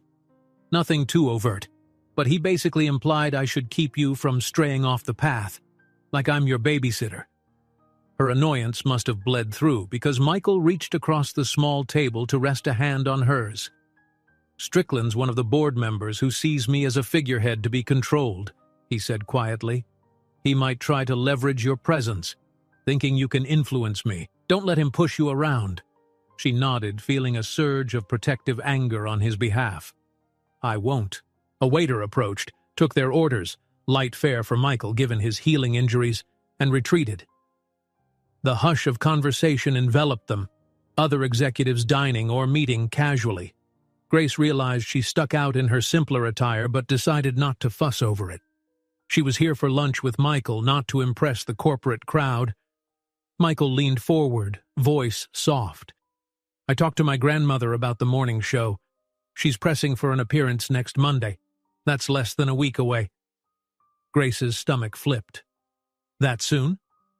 He nodded, lips curving in a sympathetic half-smile. "I don't want to rush you, but she insists the sooner we clarify the story, the less chance for tabloids to run wild. Andrew arranged a media coaching session for tomorrow. The host is known to be friendly, but they'll still ask personal questions, like about our time in the mountains." She swallowed, recalling that snowbound outpost, the intimacy of shared fears and revelations. "I'll do my best to keep it dignified. I just worry about crossing lines, like talking about your private struggles or your family's tragedies. That's not mine to share." Michael's gaze softened. "Thank you for being so considerate. Let's just keep the focus on the rescue, how we survived.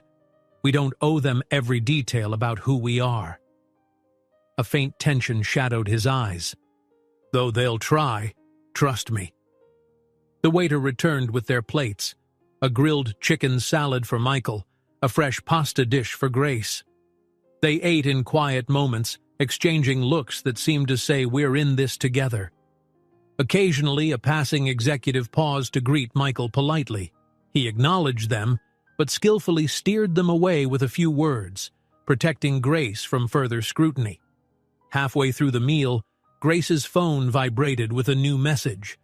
She glanced down to see a text from an unknown number. "Watch your step, mountain girl. Not everyone here is your ally. Some storms can't be outclimbed." She felt her heart stutter. Carefully, she showed Michael the message, his brow furrowed, anger flaring. "Someone's messing with you, possibly a board member or a staffer with some agenda." Grace's stomach churned. "Why would they threaten me, though? I'm just a consultant." Michael grimaced. "In this environment, anyone close to me is a target for manipulation. If they think you have influence, they might try intimidation, or sow distrust." He frowned at her phone. "Block that number. Let Andrew know. We'll trace it if we can." She nodded, forcing her pulse to settle. This is corporate life? Anonymous threats? She reminded herself that fear wouldn't help. The best defense was to remain calm and seek allies, like Michael, Andrew, even the decent employees she'd met. She pocketed the phone, not wanting to lose her appetite entirely.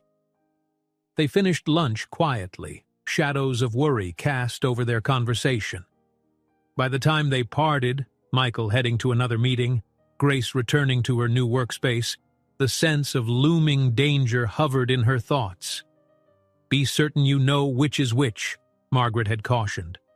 Was that a hint about real treachery in these halls? As she settled at her desk, reviewing a stack of company travel checklists, Grace felt a renewed determination. Whoever had sent that cryptic text underestimated her resilience.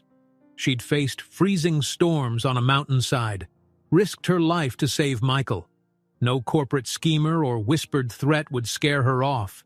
The job might be new terrain, but she'd climb it with the same grit that had kept her alive in the high country. Still, the tension was undeniable. 1 week until the morning show, whispers among the board, a swirl of rumors. And now, ominous messages on her phone. Some storms can't be outclimbed. Perhaps not. But Grace knew one truth from her guiding days. Even the fiercest blizzard could be navigated if you kept your footing and refused to yield. She inhaled slowly, grounded herself, and began drafting a training plan for Bennett Tech's traveling staff. High above her, in the executive offices, she imagined Margaret and the board quietly orchestrating the next moves. Down the corridors, colleagues typed away, oblivious to the undercurrents. And somewhere in the city, rivals or saboteurs might be weaving plots. But I won't falter, Grace told herself. Not when her own integrity and Michael's fragile hope depended on it. In the end, it was always about taking one careful step after another, trusting her instincts and bracing for the unforeseen. The path might be precarious, but she was a climber after all, and as she'd proven on the mountain, she refused to let fear dictate her route. Days zipped past in a blur of meetings, media coaching, and the cautious dance of corporate politics. Grace practiced answering hypothetical interview questions under the watchful eyes of Bennett Tech's PR team, learning how to pivot away from invasive topics, how to keep the conversation on the rescue story and her new role as a consultant. Every night, she collapsed into bed at the penthouse with a sense of exhaustion, only to wake the next morning feeling the pressure of the looming TV appearance. Michael, for his part, split his time between urgent board duties and gentle reassurance. Whenever Grace felt her nerves spike, he'd pull her aside with a quiet, steady word or a simple touch of her hand anchoring her. They still found time to talk about more than work, like the best trails in her hometown or the silly fact that Michael had never learned to properly pitch a tent, a fact that earned a smirk from Grace. But those moments of ease were fleeting, overshadowed by a building sense that something was about to break. One day before the scheduled interview, Grace received another anonymous text. Curiosity can cost you everything. Watch your footing. She showed Michael, whose jaw tensed with quiet rage. Andrew promised the security team would investigate further, but given how large Bennett Tech was and how many outside contractors or board connections existed, finding the culprit wouldn't be easy. At Margaret's insistence, Grace kept the threats discreet. No need to alarm the entire board, Margaret had said, her voice stiff. It might be an overzealous staffer. Focus on the public image for now. Grace couldn't help feeling that Margaret was downplaying the risk to avoid unwanted scandal. Despite the undercurrents of menace, the day of the morning talk show arrived like a thunderclap. Grace woke before dawn, heart pounding as she recalled the tight schedule. They'd be picked up by a Bennett Tech car, escorted to the network studio, mic'd up, and ushered on stage for a live segment. Her palms felt clammy even after a hot shower. Michael, equally tense but practiced in controlling his demeanor, greeted her with a small but determined smile in the penthouse living room. "We've got this," he said simply. She nodded, remembering the avalanche of training tips from PR. Keep answers concise, be authentic, speak to the positive. But none of that training eased the flutter in her stomach. When the black SUV pulled up, they climbed in with Andrew, who carried a folder of last-minute notes, and one of Bennett Tech's senior PR specialists. The studio stood in a gleaming high-rise downtown, thrumming with early morning energy. Inside, staff hurried about with headsets and clipboards, while bright lights illuminated a modern set where cameras and large screens were poised for action. The show's assistant producer greeted them, all business-like warmth. She led Grace and Michael to a backstage area, away from prying eyes, while the PR specialist smoothed out final details with the host's team. They perched on tall stools in the green room, a swirl of nerves constricting Grace's throat. A makeup artist touched up her face, smoothing the faint shadows under her eyes. Michael fidgeted with his bandaged ribs, acknowledging that he still felt twinges of pain. Finally, the producer returned, beckoning them to follow. "And we're live in 3, 2, 1, came a stage manager's voice as Grace and Michael stepped onto the brightly lit set. The morning show's host, Allison Glenn, a charismatic woman in a jewel-toned blazer, welcomed them with an effusive smile. Cameras panned over, capturing the audience's applause. Grace's heart hammered. She'd never faced such bright lights outside of a rescue helicopter. "Good morning, America," Allison began, beaming into the lens. "We have a very special segment for you today. Joining us is Michael Bennett, heir to the Bennett Technologies empire, and of course the man who recently survived a harrowing mountain ordeal. Alongside him is the brave guide who rescued him from a deadly storm, Miss Grace." The host turned to them, her eyes warm with curiosity. "Thank you both for being here." Michael offered a polite nod. "Thank you for having us." Grace managed to speak past her dryness of mouth. "I appreciate the opportunity to clear the air." Allison gestured to a large screen behind them, which displayed images of the mountain range and a smaller inset photo of Grace and Michael stepping off the rescue helicopter. "So, Michael, let's start with you. Why did you choose to go climbing during a crucial period for your company?" He took a steady breath. Grace recognized the sign of his practiced media training. "It was meant to be a short personal break. I love the outdoors, and I wanted time to think without the noise of the corporate world. Unfortunately, the weather turned far worse than anticipated. The storm was life-threatening. That's where Grace came in." Allison's attention shifted to Grace. "And you, Miss Grace, how did you end up guiding Michael Bennett, and what really happened out there in that blizzard?" Grace's pulse pounded, but she reminded herself to speak plainly, from the heart. "I'm a local mountain guide by trade. Michael approached me, and I agreed to take him on a route that, under normal circumstances, was manageable. But the storm blew in unexpectedly. He slipped on an icy ledge, nearly falling to a ravine. We only survived by finding an old ranger's outpost.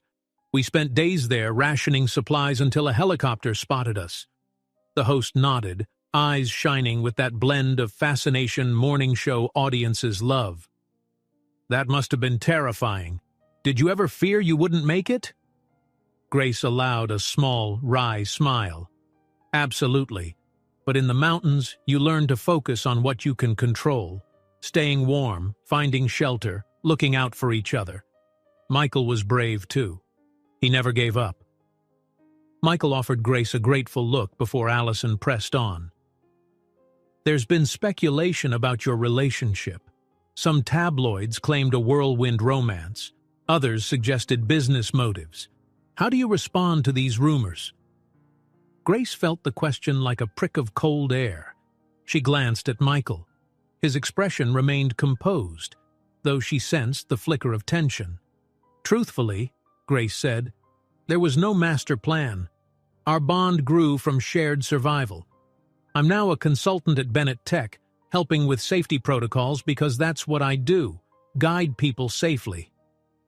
Allison's brow arched, clearly enjoying the human interest angle. "So no romance on the mountaintop?"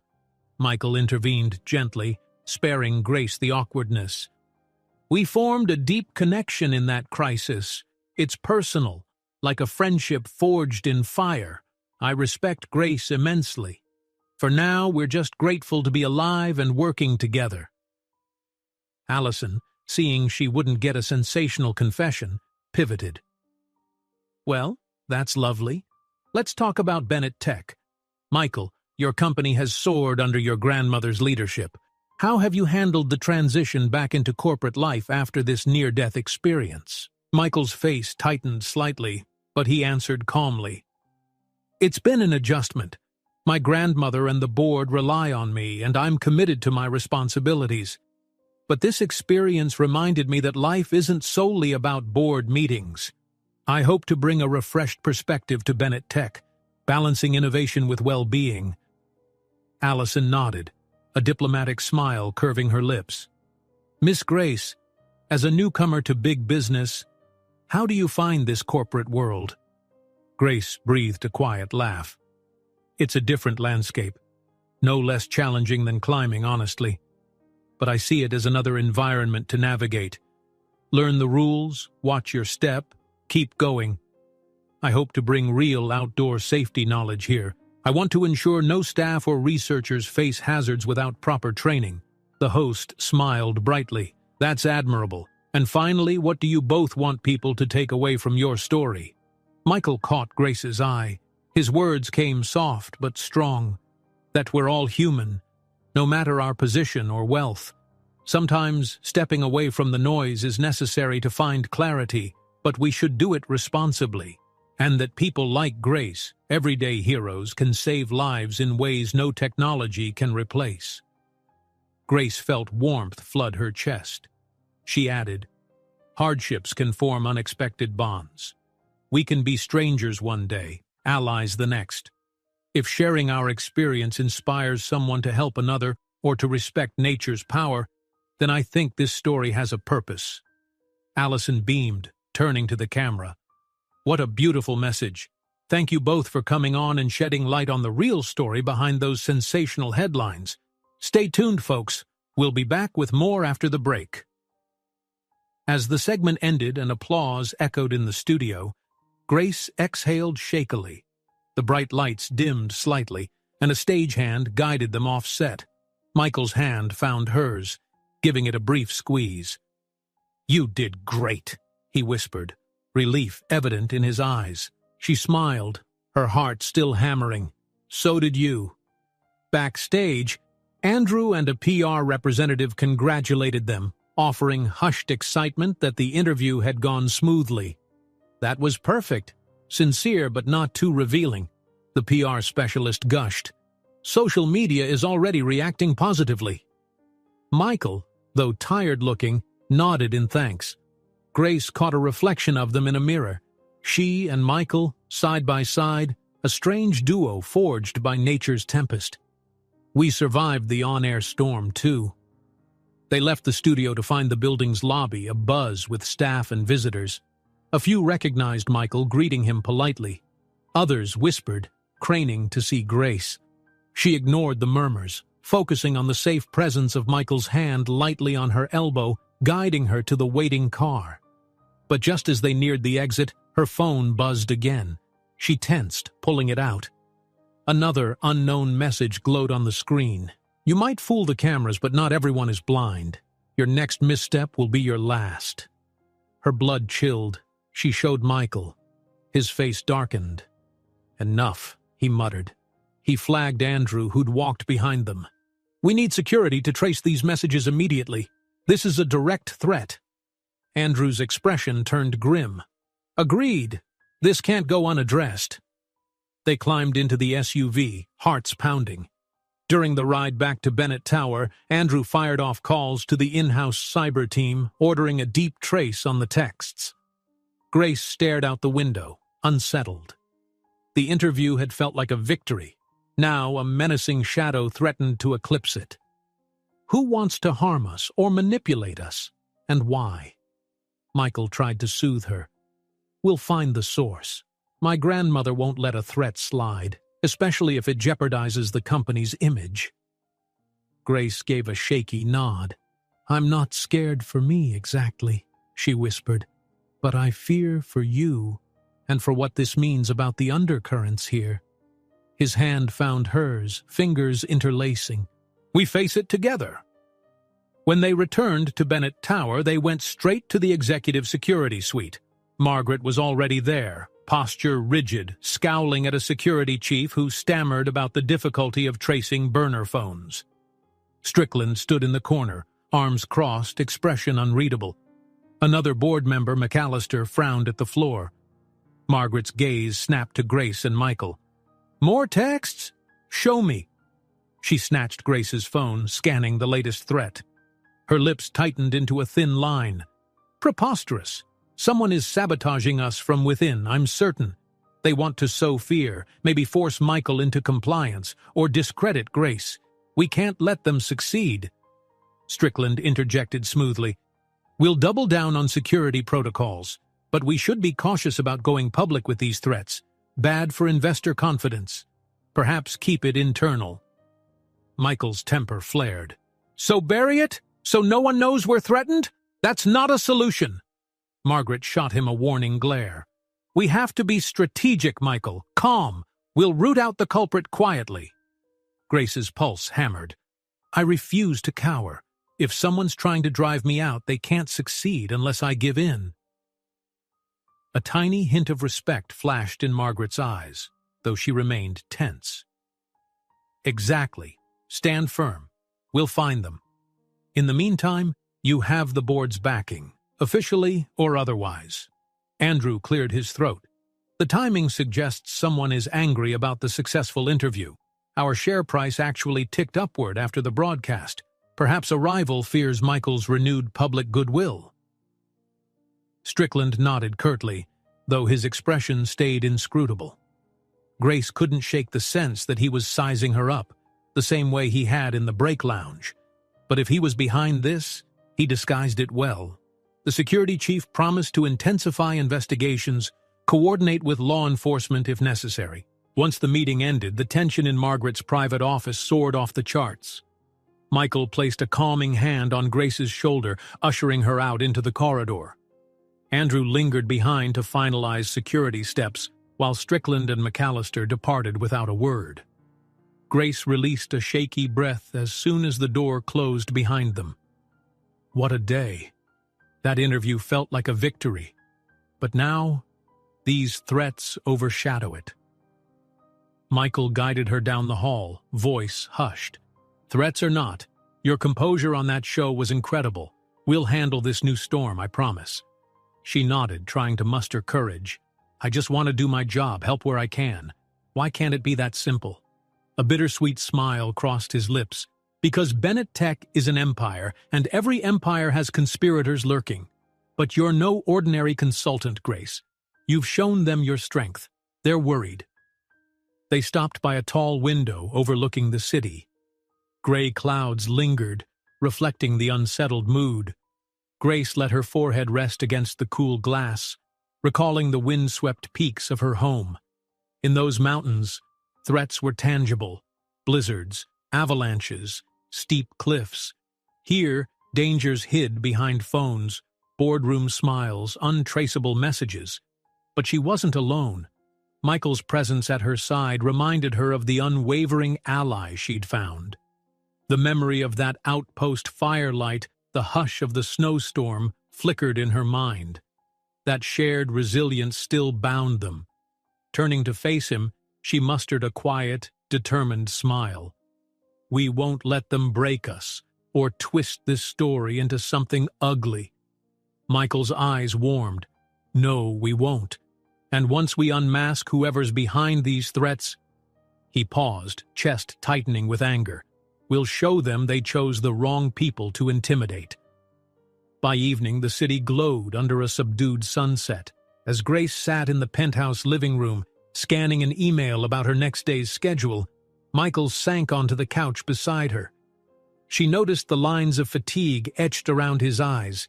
He'd endured a board briefing, a security update, countless calls with investors buoyed by their successful interview. Sometimes she wondered how he carried it all. She tucked her phone away and scooted closer. He gave her a worn smile, leaning his head back against the cushions. So, how do you feel after your first official media event and the subsequent drama? Grace considered. Oddly empowered, despite the threats. I was terrified to do live TV, but we told our story, not some twisted rumor. That feels like a win. The threats scare me, but I refuse to let them define me. Michael's hand found hers. That's what I admire about you, this unyielding courage. I just wish you weren't forced to show it in boardrooms and studios. She glanced at him, heart stirring. Maybe someday we'll return to a real mountain together. one that's not overshadowed by all this. A trek on our own terms. His eyes lit up, as though picturing a future free from corporate storms. "I'd like that," he said softly. A beat passed, and then his gaze turned serious. "We might not see the end of these threats soon, but we'll strengthen security. And once I recover fully, maybe we can track down more about who gains from stirring chaos." She nodded, letting her head rest on his shoulder. "And in the meantime, I'll keep guiding us through this corporate wilderness, because that's what I do, right?" She joked lightly. He chuckled, the sound warm against the hush of the penthouse. Couldn't have a better guide. They stayed like that, letting the city lights twinkle beyond the floor-to-ceiling windows. Neither spoke of the menacing texts or the uncertain future. For now, they took comfort in each other's presence, feeling like they'd carved out a tiny refuge in the midst of an empire's swirling currents. As the night deepened, Grace made her way to her guest room, exhaustion pulling her under. In her dreams, the city's skyline merged with jagged mountain peaks, a single vast landscape of challenges. She trekked across them, Michael by her side, forging a path through hidden threats and watchful eyes. The journey felt endless, but she held on to a stubborn hope that beyond each ridge lay a clearer horizon. When morning arrived again, Grace awoke to a new day of responsibilities at Bennett Tech. The immediate crisis, her interview, the rescue story, might be contained, but she sensed fresh trials would emerge. Rivalries, the overshadowing presence of Margaret Bennett, whoever was sending threats, lurking behind anonymity. Yet her heart held steady. She was, after all, a climber at her core, shaped by adversity and the raw, honest power of nature. And so she dressed for work, steeling herself for another round of orientation tasks and strategy sessions. The future remained uncertain, but her resolve was sure. She'd stand beside Michael, navigate each new storm, and guard the bond they'd forged against all who sought to twist or exploit it. Whatever came next, be it sabotage, cunning boardroom plays, or deeper emotional entanglements, Grace was ready to climb. Because if life had taught her anything, it was that true guides never abandoned the path halfway. They pressed on, step by careful step, until the summit was in view, even if the summit was a place neither of them had ever seen before. If you enjoyed this story, don't miss the next one. Just click on the screen.